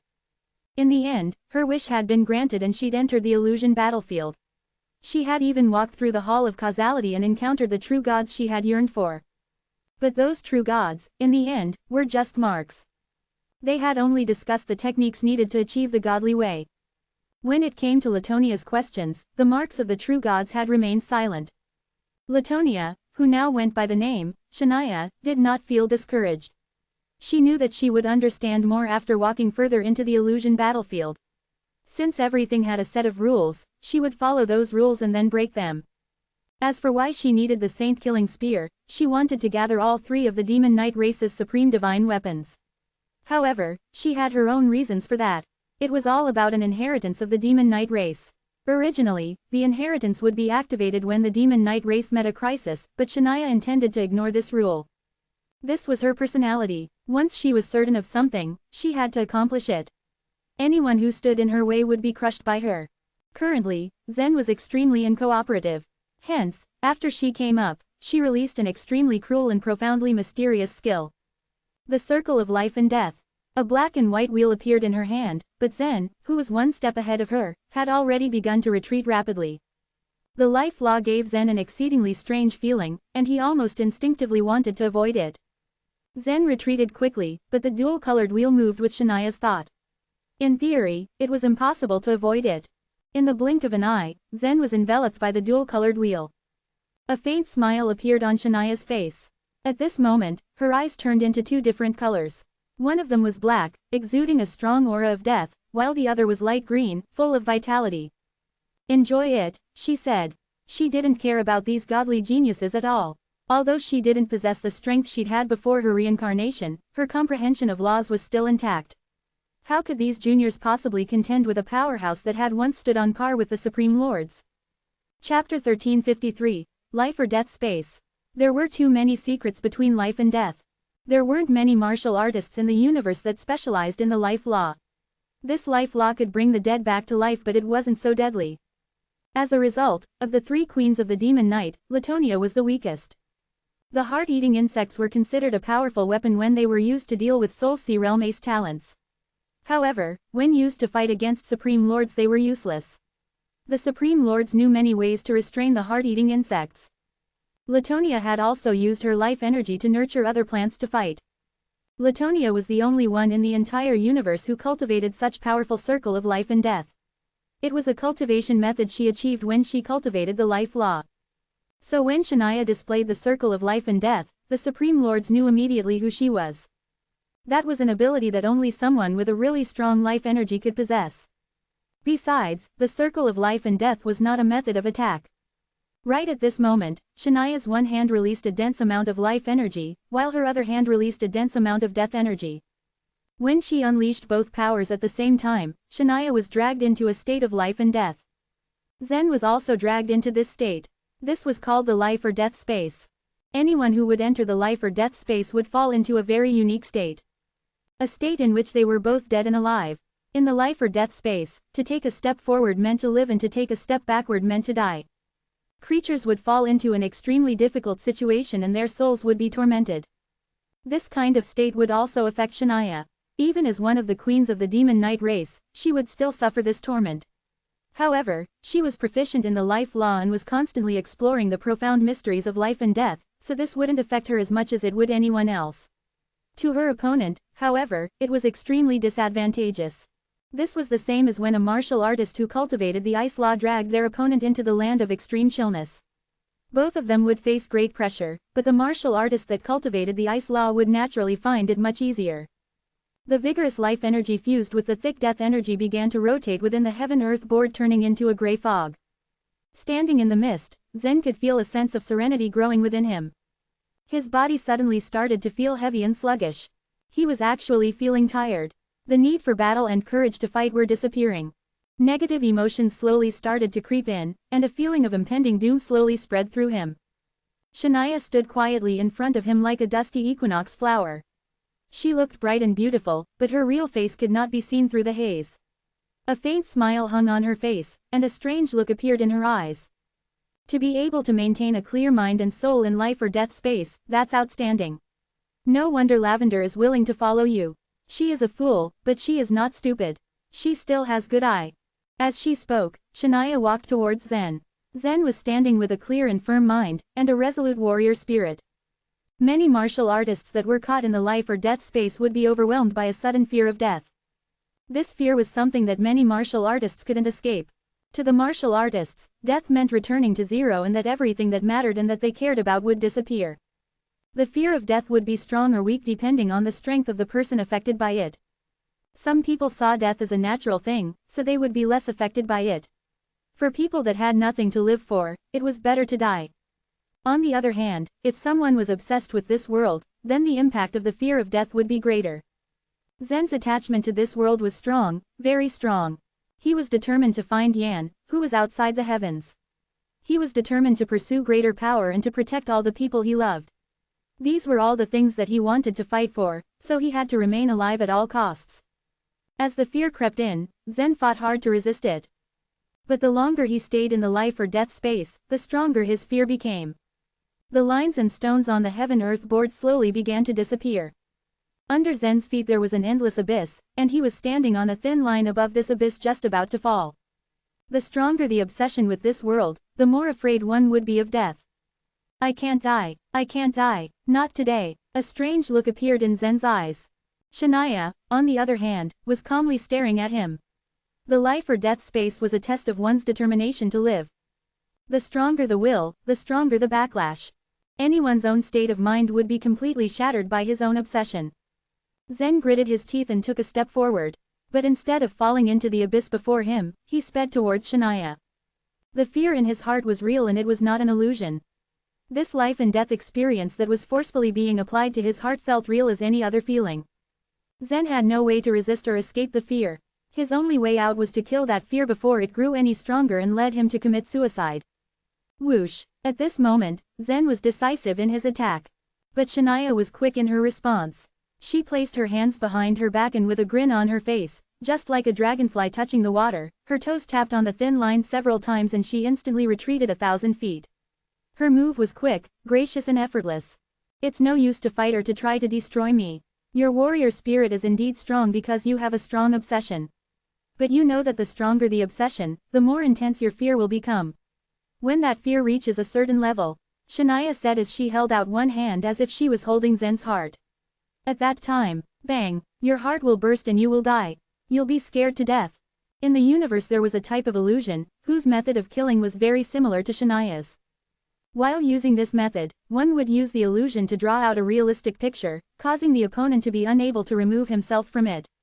In the end, the opponent would be guided towards death. But illusions were just illusions after all. They couldn't be compared to Shania's life or death space. The life or death space represented Shania's understanding of life. It was not an illusion and it couldn't be broken. If Zen wanted to survive the life or death space, he had to overcome his own fear of death. Kurt was quietly sitting on top of a stone.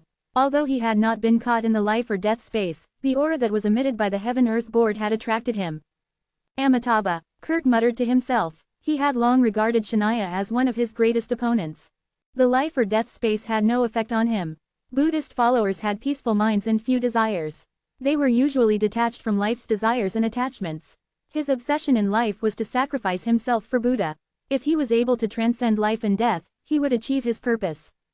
It was not difficult for him to give up his obsession. Roche's and Nathan's faces looked just as solemn. They might encounter the same difficulties that Zen was facing. The life or death space would be a great test for them. They needed to think of a way to deal with it beforehand. Right now, that fear was like a demon taking over Zen's will and growing more and more. Zen was growing more anxious by the second, which made the fear grow stronger. All that Zen could feel now was a burden in his heart. Die. The instant he dashed forward, Zen unleashed all the forceful energy in his body. Zen was like a gust of wind trying to get closer to Shania. He was moving at an extremely fast speed. Shania kept on smiling and moving swiftly. With a twist of her body, she was like a nimble butterfly dancing on a thin line. Wandering on the edge of life and death was familiar to her. She had no fear. As Zen missed his attack, he turned around and the Thunder Wind Divine Sword appeared in his hands. But before he could prepare his next wave of attacks, he felt a sharp pain in his chest. Arg! Zen screamed painfully. His heart began to contract violently. Shania could hear the sound of his heart beating. Ah, what a beautiful sound! She said happily. Zen's heart was beating crazily. He had encountered this once in the sorcerer race's secret land. But that had been because of the stimulation from an external source, and Zen had been able to endure it and think of a way to break it. Right now, his heart was beating so violently because of his own emotions. Zen kept on screaming in pain. His face showed how much pain he was experiencing. Shania stood not far away and smiled while she said, "You have a strong heart. Unfortunately, you have an even stronger obsession with survival. That will be your end." As soon as she finished speaking, a loud crack was heard from the inside of Zen's chest. Plop! Zen's heart thumped violently once again. In that instant, a sweet and fishy taste filled Zen's throat. He spat out a mouthful of blood and knelt on the thin thread. Chapter 1354. The Emotion Closing Godly Way. Shania looked down at Zen as she stood not far away from him. She sighed with emotion. Zen was only around 30 years old. She found Zen to be extremely young and exceptionally outstanding. The top 10 in this world would all have great destinies. In return, they had to attain great achievements. The warrior chosen by Lavender was indeed remarkable. As long as Zen was alive, he would eventually be able to help Lavender return to the throne of the Queen of Killings. Losing in the life or death space isn't considered a disgrace. On the contrary, it can prove that you are extremely persistent, and the warrior with the strongest determination is often the one who succeeds the most in the world. So, please admit defeat, Shania said calmly. Long, long ago, there was a legendary treasure in the Heavenly Lake Mountain. Only after warriors knelt for 1,000 years would the legendary treasure appear before them. Many warriors went over to investigate out of curiosity, but they scoffed at the notion. They did not believe this rumor. However, several hundred other warriors stayed behind and knelt in front of the Heavenly Lake Mountain. After a year, almost everyone chose to leave, except one warrior, who stayed there steadfastly. The others mocked him because of his stupid stubbornness. Rumors were just rumors after all, with no basis in facts.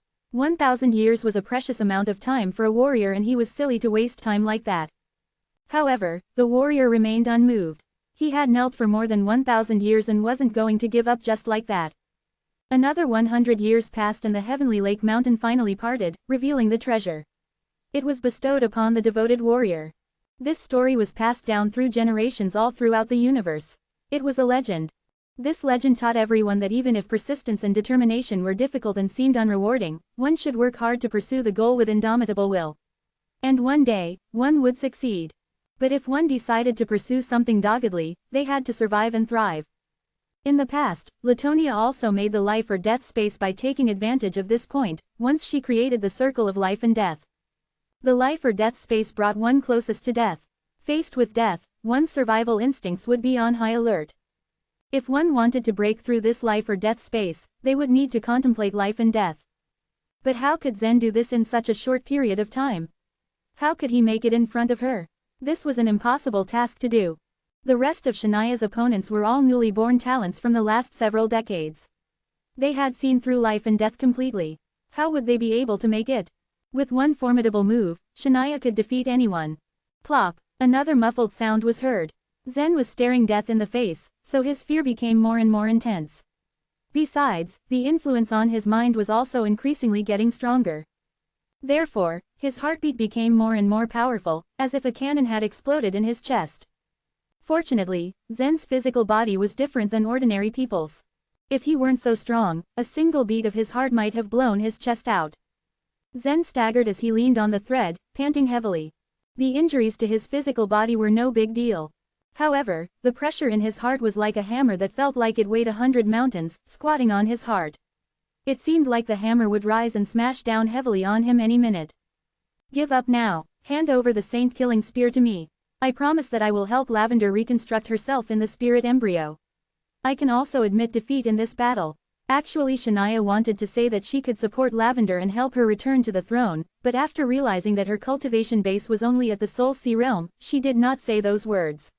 Also, it was not a wise idea for her to make an enemy of Elena. As she spoke, she approached Zen and stretched out her hands towards him as though she was going to support him. In truth, her greedy eyes were fixated on Zen's space ring. If she killed Zen, he would resurrect above the stone. She had to obtain the saint-killing spear before the outcome of the battle was revealed. But Zen suddenly stood up, and the Thunderwind Divine Sword swung out in front of him. Whoosh! The blade of the sword swished and drew the outline of the half-moon. At the same time, part of the half-moon outline grazed against Shania's finger. Her blood splattered out. She looked at the wound on her hand and a green light flashed. Thanks to the life law, the wound healed quickly. Shania was staring at Zen with a confused look on her face. Logically speaking, Zen would also need to have dogged determination if he were to struggle with all his might. In this case, he should have suffered an even greater counterattack. However, he didn't seem to be affected by the life or death space. Has he already gained an insight into life and death so quickly? She wondered to herself. It was impossible. Shania frowned slightly when she looked into Zen's eyes. There was no trace of emotion in his eyes. He looked like a lifeless puppet. Shania was extremely sensitive to life energy. Only puppets looked lifeless and lacked emotion like that. Besides, Zen's life energy was not dissipating at all. Isn't it very strange? Zen coldly said. The edge of his Thunderwind Divine Sword began to emit an icy light. This life or death space is indeed strange. It can even be used as a cultivation place. Some Soul Sea Realm warriors clearly knew that they wouldn't achieve good results, but they still chose to enter the illusion battlefield in order to train themselves. Facing the real test of life and death would be very helpful to them in future. However, I do not need this kind of test for the time being, Zen continued coldly. Shania was baffled. But, how did you do it? Zen laughed arrogantly. Those godly geniuses who have stepped in the godly way have their own internal momentum. Why can't I own my own godly way and internal momentum? What godly way? Shania asked. Buzz, buzz, buzz. As soon as she finished speaking, Zen's sword began to hum. There was a sword intent on the sword, which looked ready to burst forth any minute. My godly way is the emotion-closing godly way. Saying this, Zen suddenly took a step forward, swung out the long sword in his right hand and pointed the tip at Shania. Since he moved too fast, the slender blade of the Thunderwind Divine Sword got bent by air, and it looked like a small arched bridge. However, after this attack was initiated, Zen shook the sword and made it straight again. And at the same time, the powerful god's intimidating strike was unleashed. Upon seeing this, Shania was astounded, her expression changing dramatically. She spun on the tip of her feet and glided back rapidly.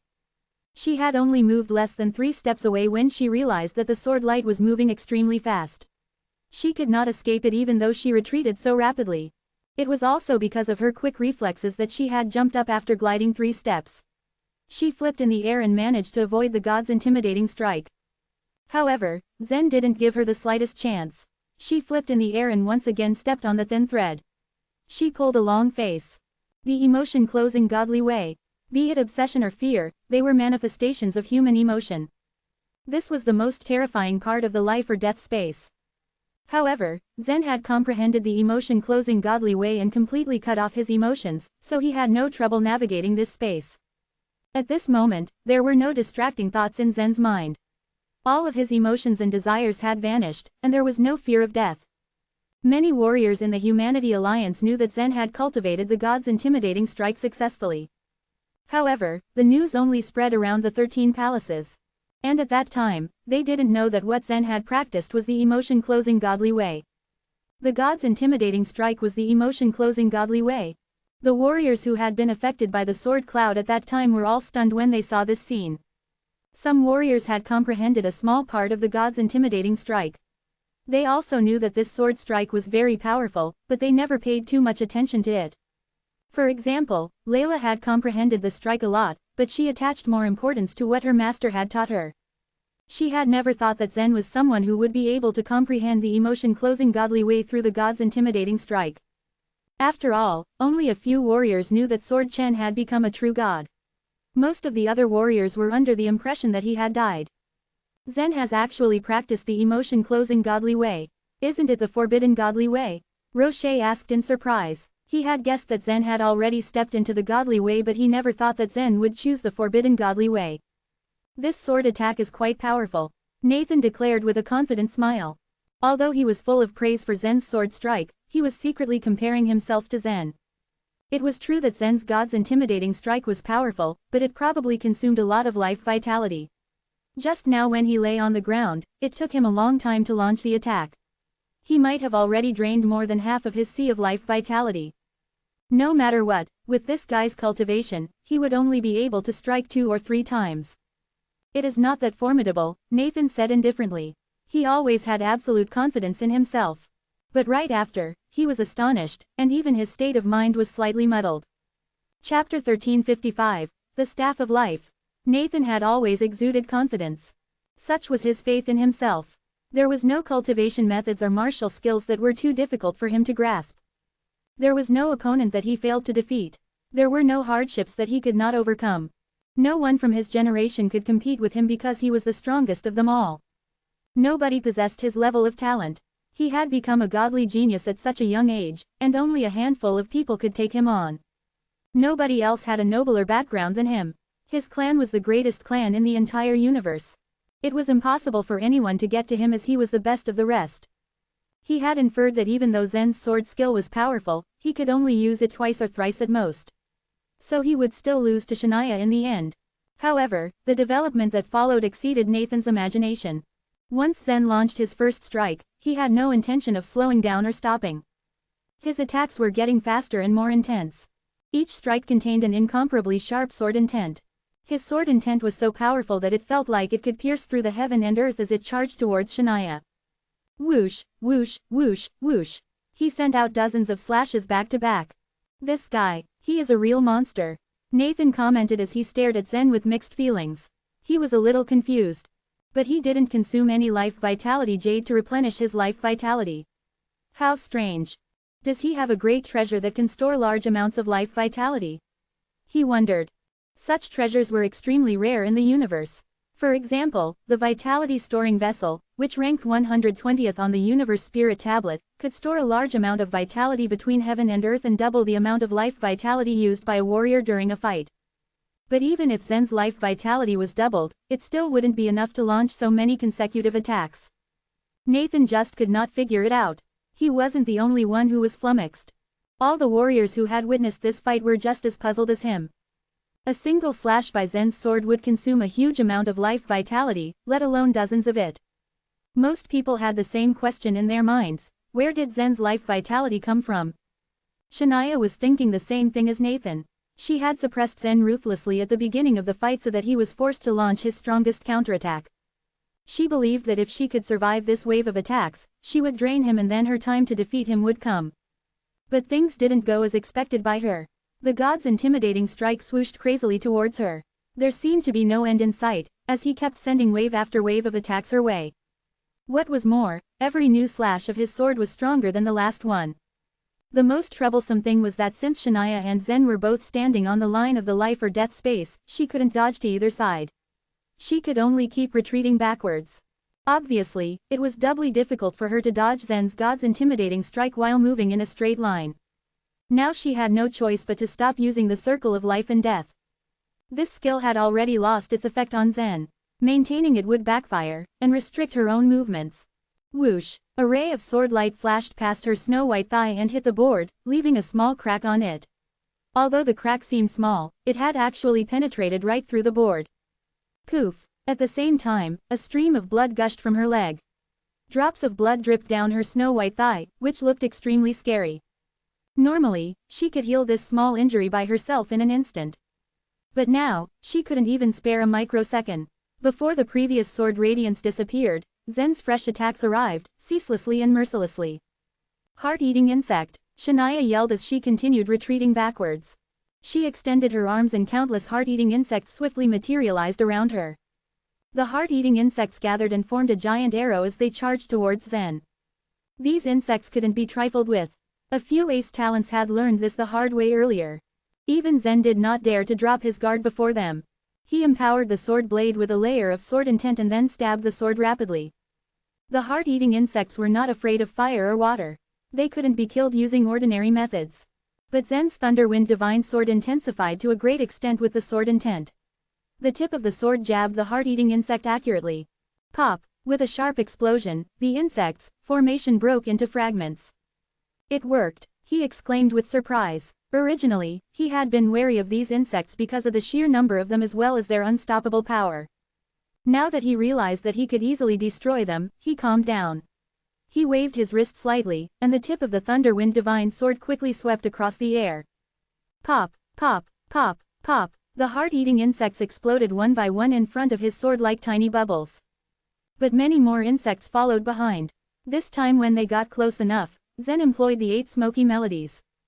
Although the heart-eating insects were tiny in size, they still caused vibrations when they flew in the air. The heart-eating insects stopped at a distance of 3 inches from him and struggled to approach any closer.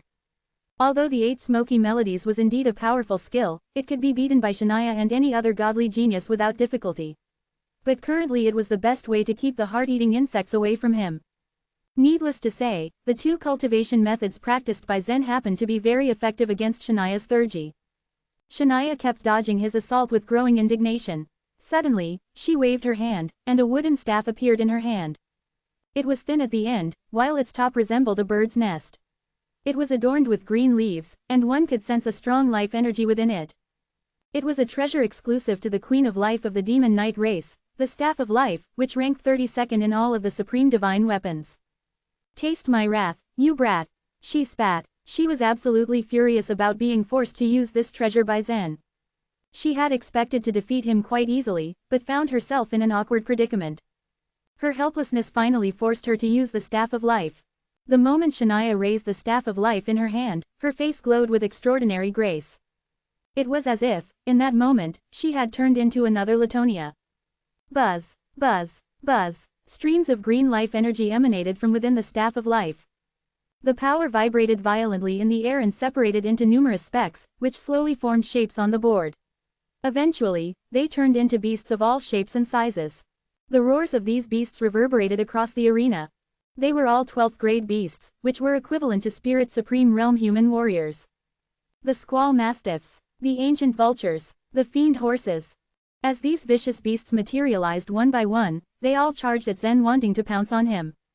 But how could they withstand Zen's God's intimidating strike? Even the sunflower turtle with its toughest defense couldn't survive a single slash of the sword. But Shania was not using these beasts to defeat Zen. She only needed them to delay Zen for a while and prevent him from chasing after her while she worked on something else. She placed the Staff of Life horizontally in front of her and locked her gaze on him as she began to prepare for her strongest attack. Chapter 1356, Creating Creatures. Zen didn't stop, not even after he'd killed all the beasts. He did not have any misgivings after cutting off his emotions and desires. All he cared about now was the sword in his hand. He still hadn't fully attained the godly way, though. Shania placed the Staff of Life in front of her that spread out an invisible force all around.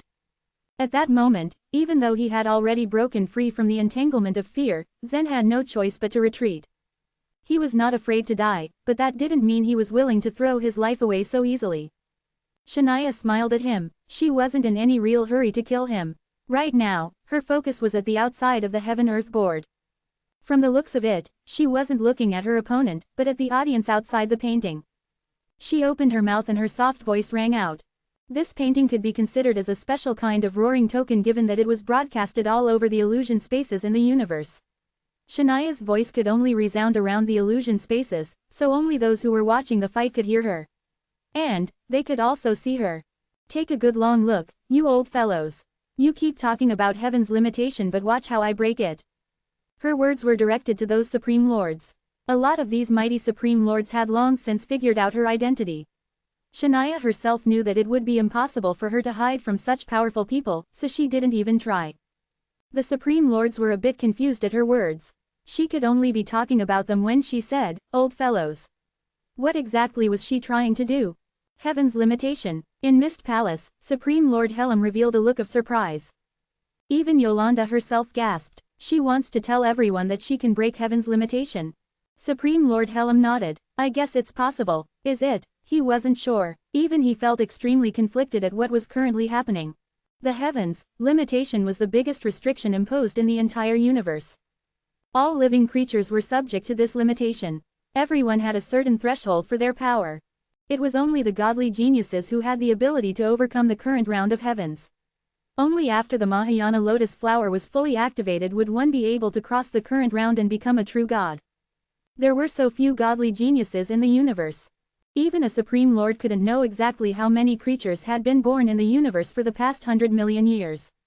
Yet among those creatures, not even one godly genius could be found. The birth of a godly genius was something that happened only once in a few 100 million years. There was an influx of ace talents because of the oncoming chaos this world was about to face, but the godly geniuses were still small in number. None of the existing Supreme Lords were godly geniuses. After a Supreme Lord took on the heavenly destiny, his lotus flower would stabilize and refuse to bloom ever again. Tens of millions of years ago, Supreme Lord Helm managed to bloom 33 petals. This number would still remain the same even now. He had long since lost the chance to cross the heavens. It wasn't just him, all the other Supreme Lords had also given up this chance. The World Lords had a small sliver of hope, but this was a really tiny sliver. There was one person who could cross the heavens despite being a Supreme Lord, and that was Supreme Lord Sword. However, this fact wasn't something that was known to everyone. Whether or not he used the emotion-closing godly way to break through the boundary was a different secret altogether. Shania's remark caught the attention of all Supreme Lords watching. Latonia was someone who was willing to give everything up for reincarnation. It was desperate people like her that often discovered strange, mysterious ways to mess with the rules of the heavens. Did she truly have a way to break heaven's limitation? Whatever you do, we'll just have to wait and see, an old man of the celestial position mumbled. Nobody wanted to be bound, but only a few had the ability to break free. Latonia pointed the staff of life on the ground. Whoosh, whoosh, whoosh. The instant the staff touched the ground, a burst of green appeared on the grayish-white heaven-earth board.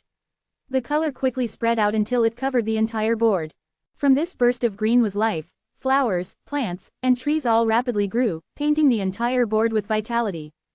The grass spread across Zen's knees and a strange expression appeared on his wooden face. Zen sensed danger, but what Shania just did went over his head. He couldn't figure out what she was up to. This is much more pleasing to the eyes, Shania said. Her words were not only for Zen but also for the Supreme Lords who watched them. After I reached the 9th layer of the life law, I couldn't advance no matter how hard I tried.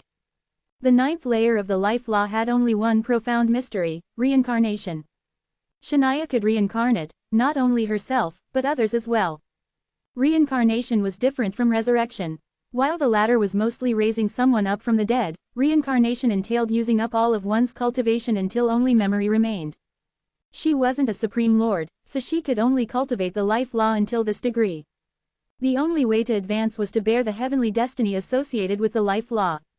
Shania smiled. I've tried, but there is just an insurmountable limitation in every direction. I believe you all know what I'm talking about. All powerful warriors trained themselves in order to get to a higher level of power. To the Supreme Lords, things such as wealth, women, and power were extremely banal. None of them could even be bothered to pursue any of these vices. The universe was not so big anymore when you were a Supreme Lord. Their lives were not as loaded with adventure. Numerous secrets existed in many secret lands, just waiting to be decoded, but most of these mysteries were negligible to Supreme Lords. The reason they existed was to explore a world they did not know about. I know you have all failed. However, I will soon succeed.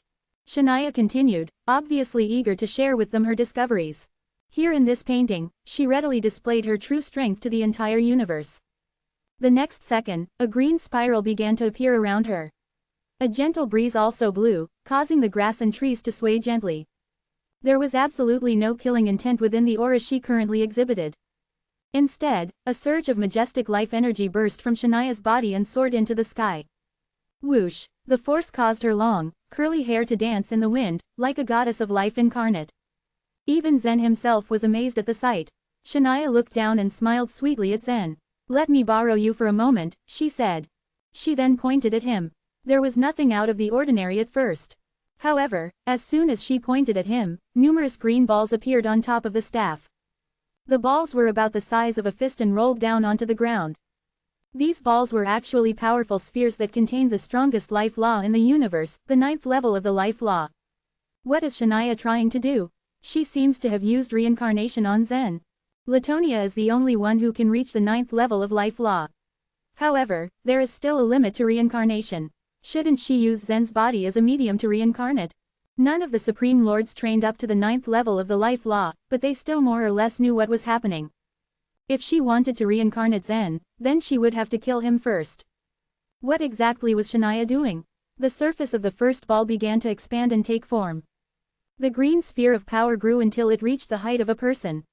It stretched and bulged constantly as the organs and features slowly came to light: spine, lungs, heart, muscles, hair, and skin. Once fully formed, a person who looked exactly like Zen stood beside Shania. Even with his impeccable eye, Zen couldn't find any sort of difference between the real him and this clone Shania just created. The only difference was that this clone wasn't wearing any clothes. Ah, shame. Margaret was really uncomfortable. She couldn't bear seeing her husband naked like this. Zen's eyes widened in astonishment. How could there be such an identical version of him? He had already encountered this situation in a magic array, but that was only an illusion. The clone that was in front of him was real flesh and blood. Shania actually recreated a new him. She was creating creatures. Chapter 1357, 10 Zens. Seeing Shania create a Zen in such a short period of time, the Supreme Lords found themselves holding their breath. Many world lords were stunned in disbelief. The scene in the painting before them had their eyes go wide. Before this moment, they had thought it possible for Shania to easily create a special plant or beast. Having cultivated the life law for many years, it wasn't difficult for Shania to do so. Once one reached the 6th level of the life law, one should be able to create creatures. Though it would take quite a while, one could create any creature that he needed. After reaching the 7th level, the creation process sped up. At Latonia's level, one could create a creature to fight against the enemy in mere seconds. But before creating a creature, one had to have a thorough understanding of these creatures, and they weren't exactly complete. But Shania managed to duplicate Zen so quickly. One heavenly destiny called the heavenly destiny of creation in the heavens was the limit of the life law. It was the 10th level profound mystery. Warriors with this heavenly destiny could create such life. And Latonia, Queen of Life, was standing in as Shania. In strength, she might have matched a Supreme Lord, but she did not bear a heavenly destiny. It should have been impossible for her to know the profound mysteries of creating creatures. And yet, she created Zen. The other Supreme Lords just couldn't believe what happened. She wasn't a Supreme Lord, how did she do it? What followed was even more unimaginable. The green balls fell from the staff of life and turned into a real Zen, one after another until they all stood in a row. These identical copies of Zen wore in different expressions. Even the Supreme Lord who bears the heavenly destiny of creation isn't able to activate his skill at will. Creation of creatures has a limit. This is an all too powerful ability. One should only be able to create one creature at a time. You mean to say that Latonia didn't only break the restriction of the 9th level of the law, she also broke the very universe's restriction, right? This is power that crosses the heavens. Many Supreme Lords revealed a look of shock upon witnessing the scene. For thousands of lower-level warriors, they could clearly feel the restriction of the heavens. It didn't need to be said that it was already extremely difficult for a warrior to even reach the spirit transformation realm. Not to mention, becoming a world lord or supreme lord. Even if they dedicated their lives to this goal, there was no guarantee that the effort would bear fruit. This restriction meant nothing to ordinary warriors, they knew they couldn't reach it in their own lifetimes. But it was different for these supreme lords. They were restricted by the heavens, unable to reach the next realm. They could only watch themselves grow old and fall into the 5 aging processes. In the end, they would become a story in the universe to be submerged by the tides of history. What Shania had displayed was what they dreamed of for the longest time. It wasn't even an especially strong skill. Even if she managed to create hundreds or thousands of clones, the Supreme Lords could kill them in seconds. But the profoundness of the skill was highly valuable, so much that none of the Supreme Lords could just ignore it. How did Shania do it? I will personally visit the Demon Knight race. After the illusion battlefield is over, I'll give them a visit and figure it out myself. All the Supreme Lords held such ideas in their minds. Some even wanted to set out immediately. But the battles in the illusion battlefield hadn't yet ended. They were afraid of missing any important details in their absence.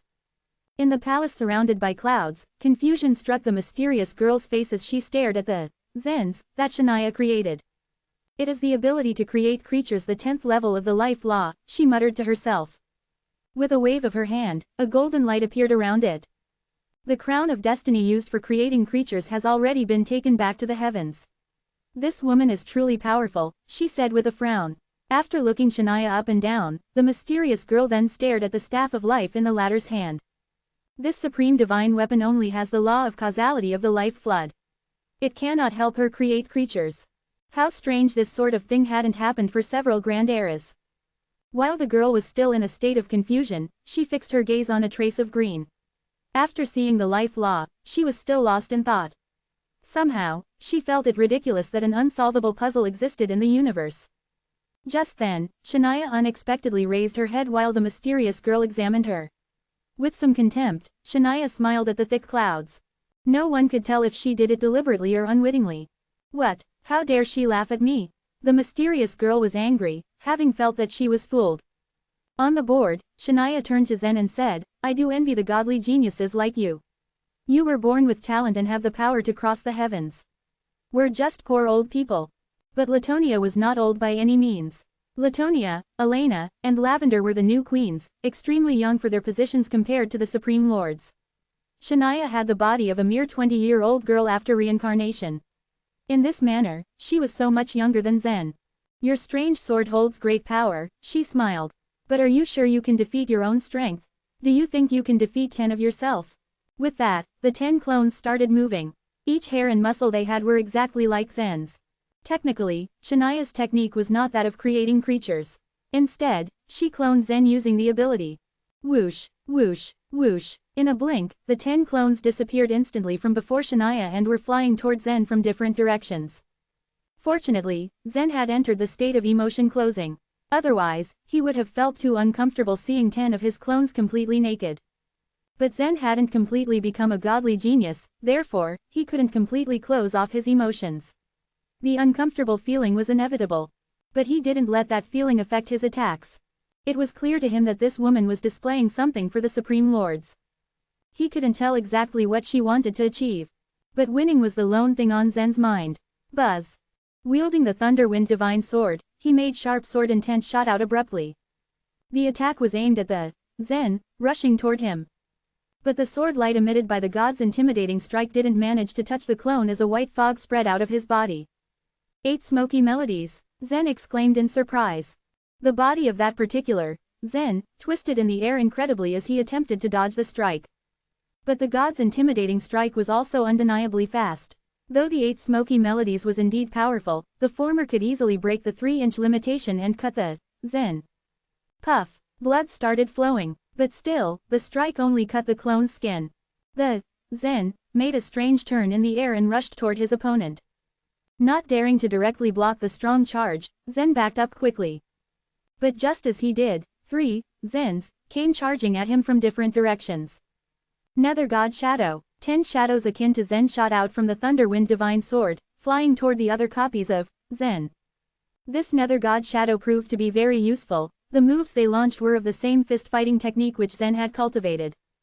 But the nether god shadow was merely a sword technique, it couldn't withstand the Zen's. Puff, puff, puff. In 3 seconds, the nether god shadows released by Zen himself was killed by his duplicates. Finally, the first, Zen, stood before him and immediately went for a punch. This Zen is famous for his strength. What will he do now in the face of his own? Haha, 10 Zens. They can probably punch him to death. This ability to create creatures, it's truly magical. It seems that she can wholly clone a creature. At this point, most of them didn't care about how Shania had broken the rules. All they were interested in was seeing who would win the battle. 10 Zens against the lone Zen. The crowd was certain of the real Zen's defeat. Chapter 1358. Chaotic God's Intimidating Strike. Zen had no way of dodging the incoming punch. But he remained calm. Although these Zens looked extremely real and retained all of his characteristics, in the end, they were still just physical bodies. Zen's physical body was strong, his strength bordering on tyrannical, but it still relied on the power of the dragon scales. Would that woman be able to duplicate the genuine dragons in Divine Flame Cauldron? It wasn't highly possible despite looking like it was. It was true that the life law was powerful, but people couldn't duplicate everything in the world. They could only create things related to life. Zen suddenly launched a counterattack against the punch. The clone had obviously obeyed Shania's command. And in that instant, all the forceful energy within his body erupted in a great rush. He hadn't borrowed strength from the dragon scales, but the explosive power was still astonishing. But it showed quite clearly that the clone and the real Zen were not on the same level. Zen gasped. He had underestimated himself.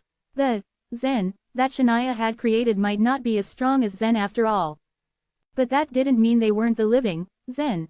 When the punch was thrown, the clone used the 8 smoky melodies again and circled around his wrist. He dodged the punch within a distance of 3 inches. Soon, a faint halo of light enveloped Zen. Thunderbolt annihilation, the clone shouted. Zen froze. Mysterious law began to appear in the sky. The brewing of the heavenly tribulation. Zen, who was familiar with the power of the thunderbolt annihilation, took a step forward and before anyone could react, passed through space and escaped. But the moment he charged out of the circle of light, another circle of light appeared beneath his feet. 10 clones of himself were standing opposite him. The thunderbolt annihilation the clone Zens had simultaneously unleashed had surrounded Zen on all sides. The thunderbolts of the heavenly tribulation had crashed down before Zen could get out of the range of the thunderbolt annihilation. The descent of the thunderbolt annihilation had been shocking enough. But when 10 thunderbolt annihilations came crashing down at the same time, it felt like the heaven-earth board was filled with lightning and thunderbolts. The thunderbolts had covered Zen's body, making it impossible to determine where he was. Shania's face contorted when she saw the power of the thunderbolt annihilation. It was true that she had created these clones, but they were living people after all. She could not control them like puppets, and could only give them certain instructions. She hadn't expected them to unleash such power. It was a long time before. The thunderbolts slowly dissipated. Zen was still standing at the center of the heaven-earth board. Zen looked terrible. His body was charred and even if it was powerful, it wouldn't be any good once struck by so many thunderbolts. The clones looked like they were planning on joining forces to use the thunderbolt annihilation again. You're going to launch it again?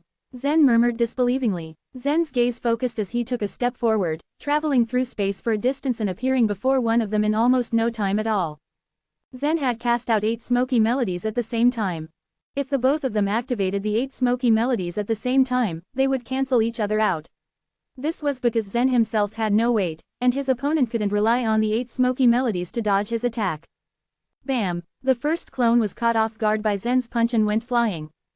His body swayed with the power of his own punch. He dodged another clone's attack and punched at him again. In terms of pure strength, Zen had almost completely defeated the 10 clones in front of him. These clones were like sandbags as they were thrown in all directions by Zen's punches. The outcome of the battle had become clear in just a few moments. I hate this kind of battle, Zen said as he brandished his sword and shook his other fist. But I have to say, these puppets of yours are too weak. This surprised Shania. Your power is not yours. Although Shania had created 10 Zens, they were still not her puppets and she could not control them. And the clones could not use the power of the dragon scales. Zen looked indifferent, as if he was not going to answer this question. Instead, he said, since your performance has come to an end, let me help you out. Saying this, he jumped into the air. Threads of sword intent began to condense on his sword. The sword intent was faint, an earthy yellow luster reflecting off of it as it stretched back and forth on the blade of the Thunderwind divine sword. Zen had outdone himself this time, having drained more than 10% of the chaotic energy in his body. Half of it had been converted into sword intent and was being compressed on the Thunderwind divine sword, as if on a loop. The other half of the chaotic energy had turned into metal law. It then combined the metal elements into one and fused it into the sword intent. This could be seen as an improved version of Zen's God's intimidating strike. It was also a move that Zen had learned to use while he had fought lone. His sword attack was complete once the two energies had condensed. Zen had, by doing this, created a new technique that brought the metal law and the chaotic energy together. At this point, the metal law had become diamonds embedded in the sword intent, and at the center of the diamonds was a form of chaotic energy. A new world seemed to open up in Zen's field of vision now that he was inspired by lone. Zen's accumulated power hadn't yet been unleashed. But the entire world seemed to be frightened. The vitality between heaven and earth in this picture was abundant, but Zen's sword force had thrown it into disorder. This sword attack is called the Chaotic God's Intimidating Strike, Zen said. But Shania made her move just as Zen was gathering his power. The 10 clones retreated and moved to stand in front of Shania, who waved her hand, causing 10 long swords to fly to the clones. Your greatest accomplishment is still of the sword. Then they will be exactly the same as you, Shania said. The clones didn't even look back as they easily caught the swords thrown to them by reaching behind their backs with their right hands. All these swords were ordinary divine weapons. Most were at the 3rd rank while the rest were at the 2nd rank. Only 2 of them were 1st rank divine weapons. However, the quality of the sword did not matter. The key was the person who used the sword. The clones that were wielding the sword also entered a state of emotion closing. They were also using the God's intimidating strike. But there were 10 of them. If these 10 clones were to launch the God's intimidating strike simultaneously, it would be fatal to the person at the receiving end because of how unimaginably great the power contained within it was. Zen didn't hesitate. He slashed out with his sword. The gold and the gray light spread along with the sword intent. The 3 of them fused together into a strange golden light. Like the setting sun, the light spread out from his sword and covered the entirety of the heaven-earth board with a faint golden afterglow. It also covered the godly geniuses and the clouds in the sky with a layer of golden powder. Even Shania looked around cautiously. But Zen's opponent was 10 of himself. What was more, he would be attacked by his strongest sword strike.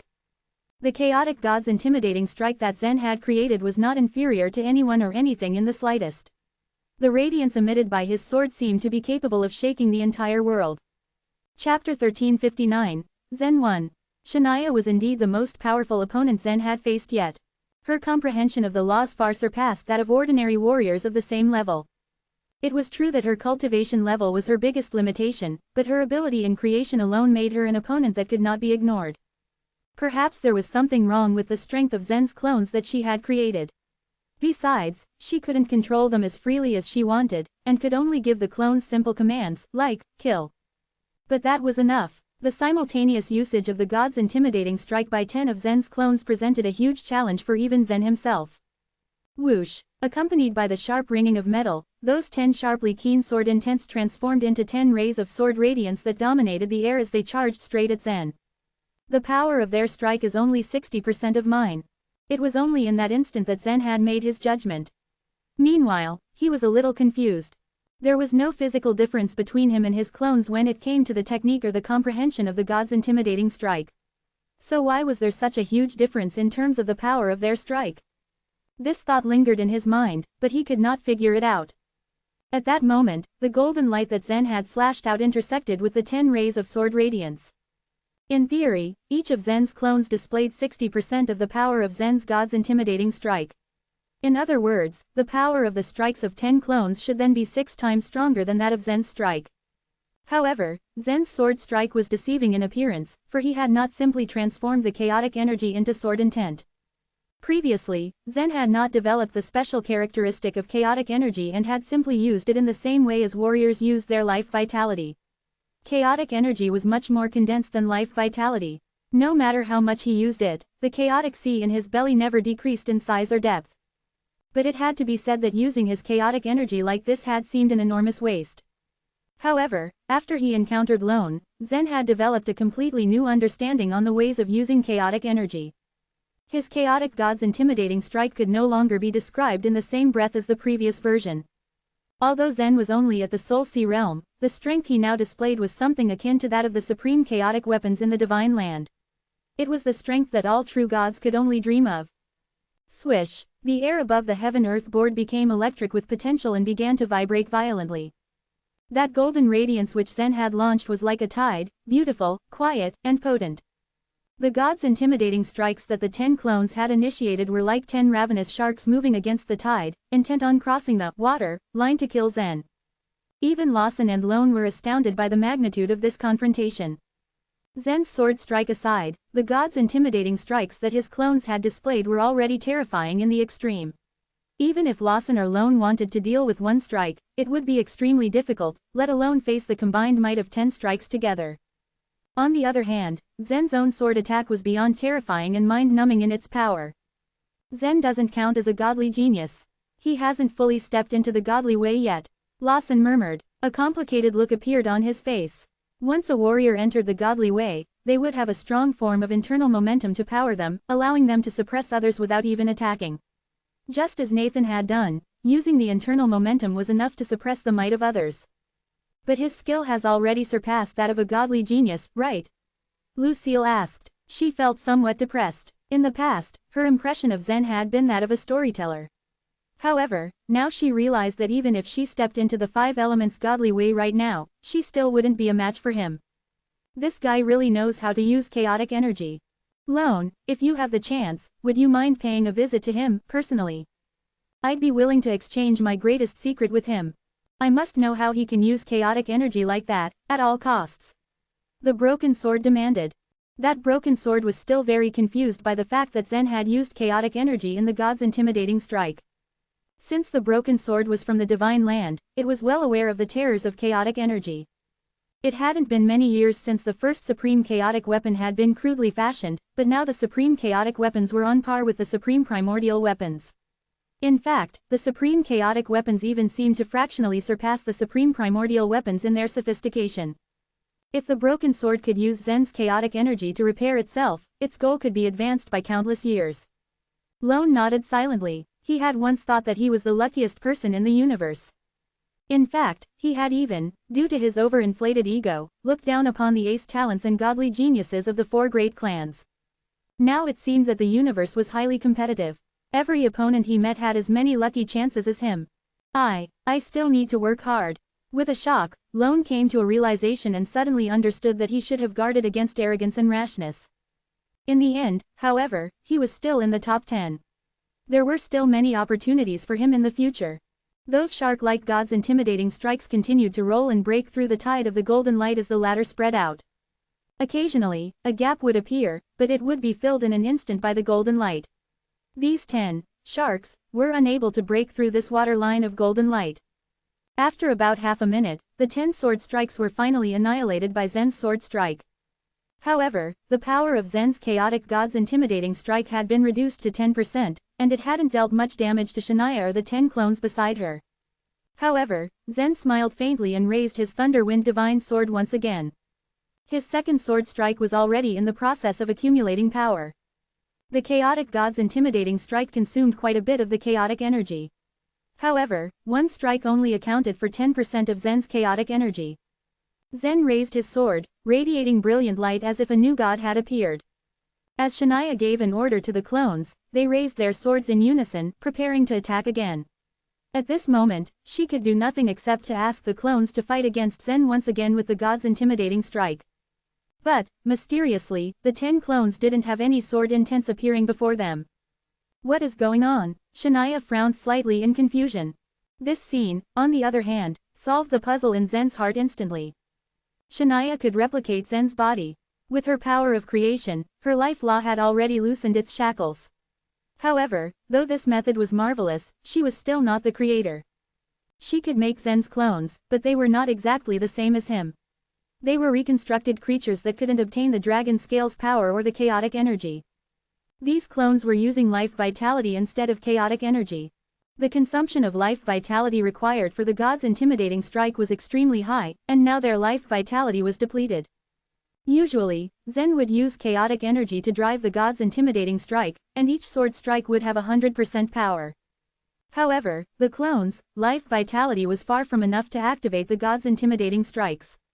Therefore, the gods' intimidating strikes that Zen's clones had created were only a mere 60% of its original power. And those gods' intimidating strikes, despite being only 60% of its original power, had already drained all of the clones' life vitality. Given that they had used up all of their life vitality, how were they to use the gods' intimidating strike again? It's over. Zen's sword strike raced ahead once again. The golden sword intent, like a flood tide, moved along the heaven-earth board and rushed directly towards Shania. It flooded the clones, immediately submerging them and rending them to pieces. At that moment, Shania gave up all resistance. With her comprehension of the life law, she could still deal with this unstoppable sword strike. But what would be the point? Besides, she had already achieved her goal. She believed that those supreme lords had already reached a decision. The golden afterglow of the Thunderwind divine sword dissipated, restoring the sword's blue body again. Calmly, Zen placed it into his space ring. He had won this battle. Ha ha, the fact that Zen is using my sword can be considered a kind of honor. Within the Mist Palace, Chiron's face revealed a trace of deep satisfaction. The gap between Layla and Zen had just become too huge. Even Chiron had personally trained her for 6 years, yet the gap between them had grown bigger and bigger. The fact that Layla had been eliminated early in the illusion battlefield had not pleased Chiron at all. However, when he witnessed Zen display such power with the Thunderwind divine sword in his hand, Chiron also began to console himself. Earlier, everyone had thought Shania to be invincible. After Zen had so convincingly defeated her, the other warriors began their own analysis and debate. In the end, what Shania has cultivated is the life law. The life law itself isn't all that strong. Nonsense. You don't think she's powerful? So how could she have defeated those ace talents and godly geniuses then? I didn't mean it that way. In theory, the life law didn't offer an advantage in battle. However, the power of Shania's creation talent couldn't be underestimated. If Zen had not so fully comprehended the chaotic god's intimidating strike, he would definitely have fallen to the combined efforts of the 10 clones. According to the rules of this round-robin tournament, Zen's opponents now only numbered 2 people. Nathan, Roche, and Kurt were still waiting on the side. The strength of these 3 warriors was well hidden. Of the 3, 2 of them would fight first, and the winner would challenge Zen. Zen was naturally unaware as to which one he was going to face. Chapter 1360. Giving full consideration before making any decision. Zen had showcased his true strength in his battle with Shania and wowed the crowds. He had changed the public opinion about him, and suddenly, people's perception of who would be first began to swerve. In the beginning, everyone thought that it would be Nathan. He was the #1 godly genius and an expert at everything. The only trouble he had was probably from Shania. But now that Zen had defeated Shania, revealing his power, everyone realized that the person who had been annoying them with his roaring token back then was already qualified to compete for the first warrior in the universe. Nathan was waiting anxiously. Roche was also in the same state. Only Kurt was unperturbed. He put his hands together and maintained a calm expression. Roche from the Thoughtless Minds versus Kurt from the Blessed Buddha Land. Came the announcement. When the cold voice rang out, Kurt opened his eyes. A brilliant light shone out from them as his aura abruptly changed. Just a moment ago, he was as steady as a rock, but in the next moment, he released the aura of a fierce tiger. The aura that emitted from his body was solemn, valiant and ferocious. Whoosh! Kurt took a giant leap, and like a sinking iron ball, he smashed onto the heaven-earth board. His stone crashed onto the board as well. Kurt was not famous among the many godly geniuses. He was a silent figure.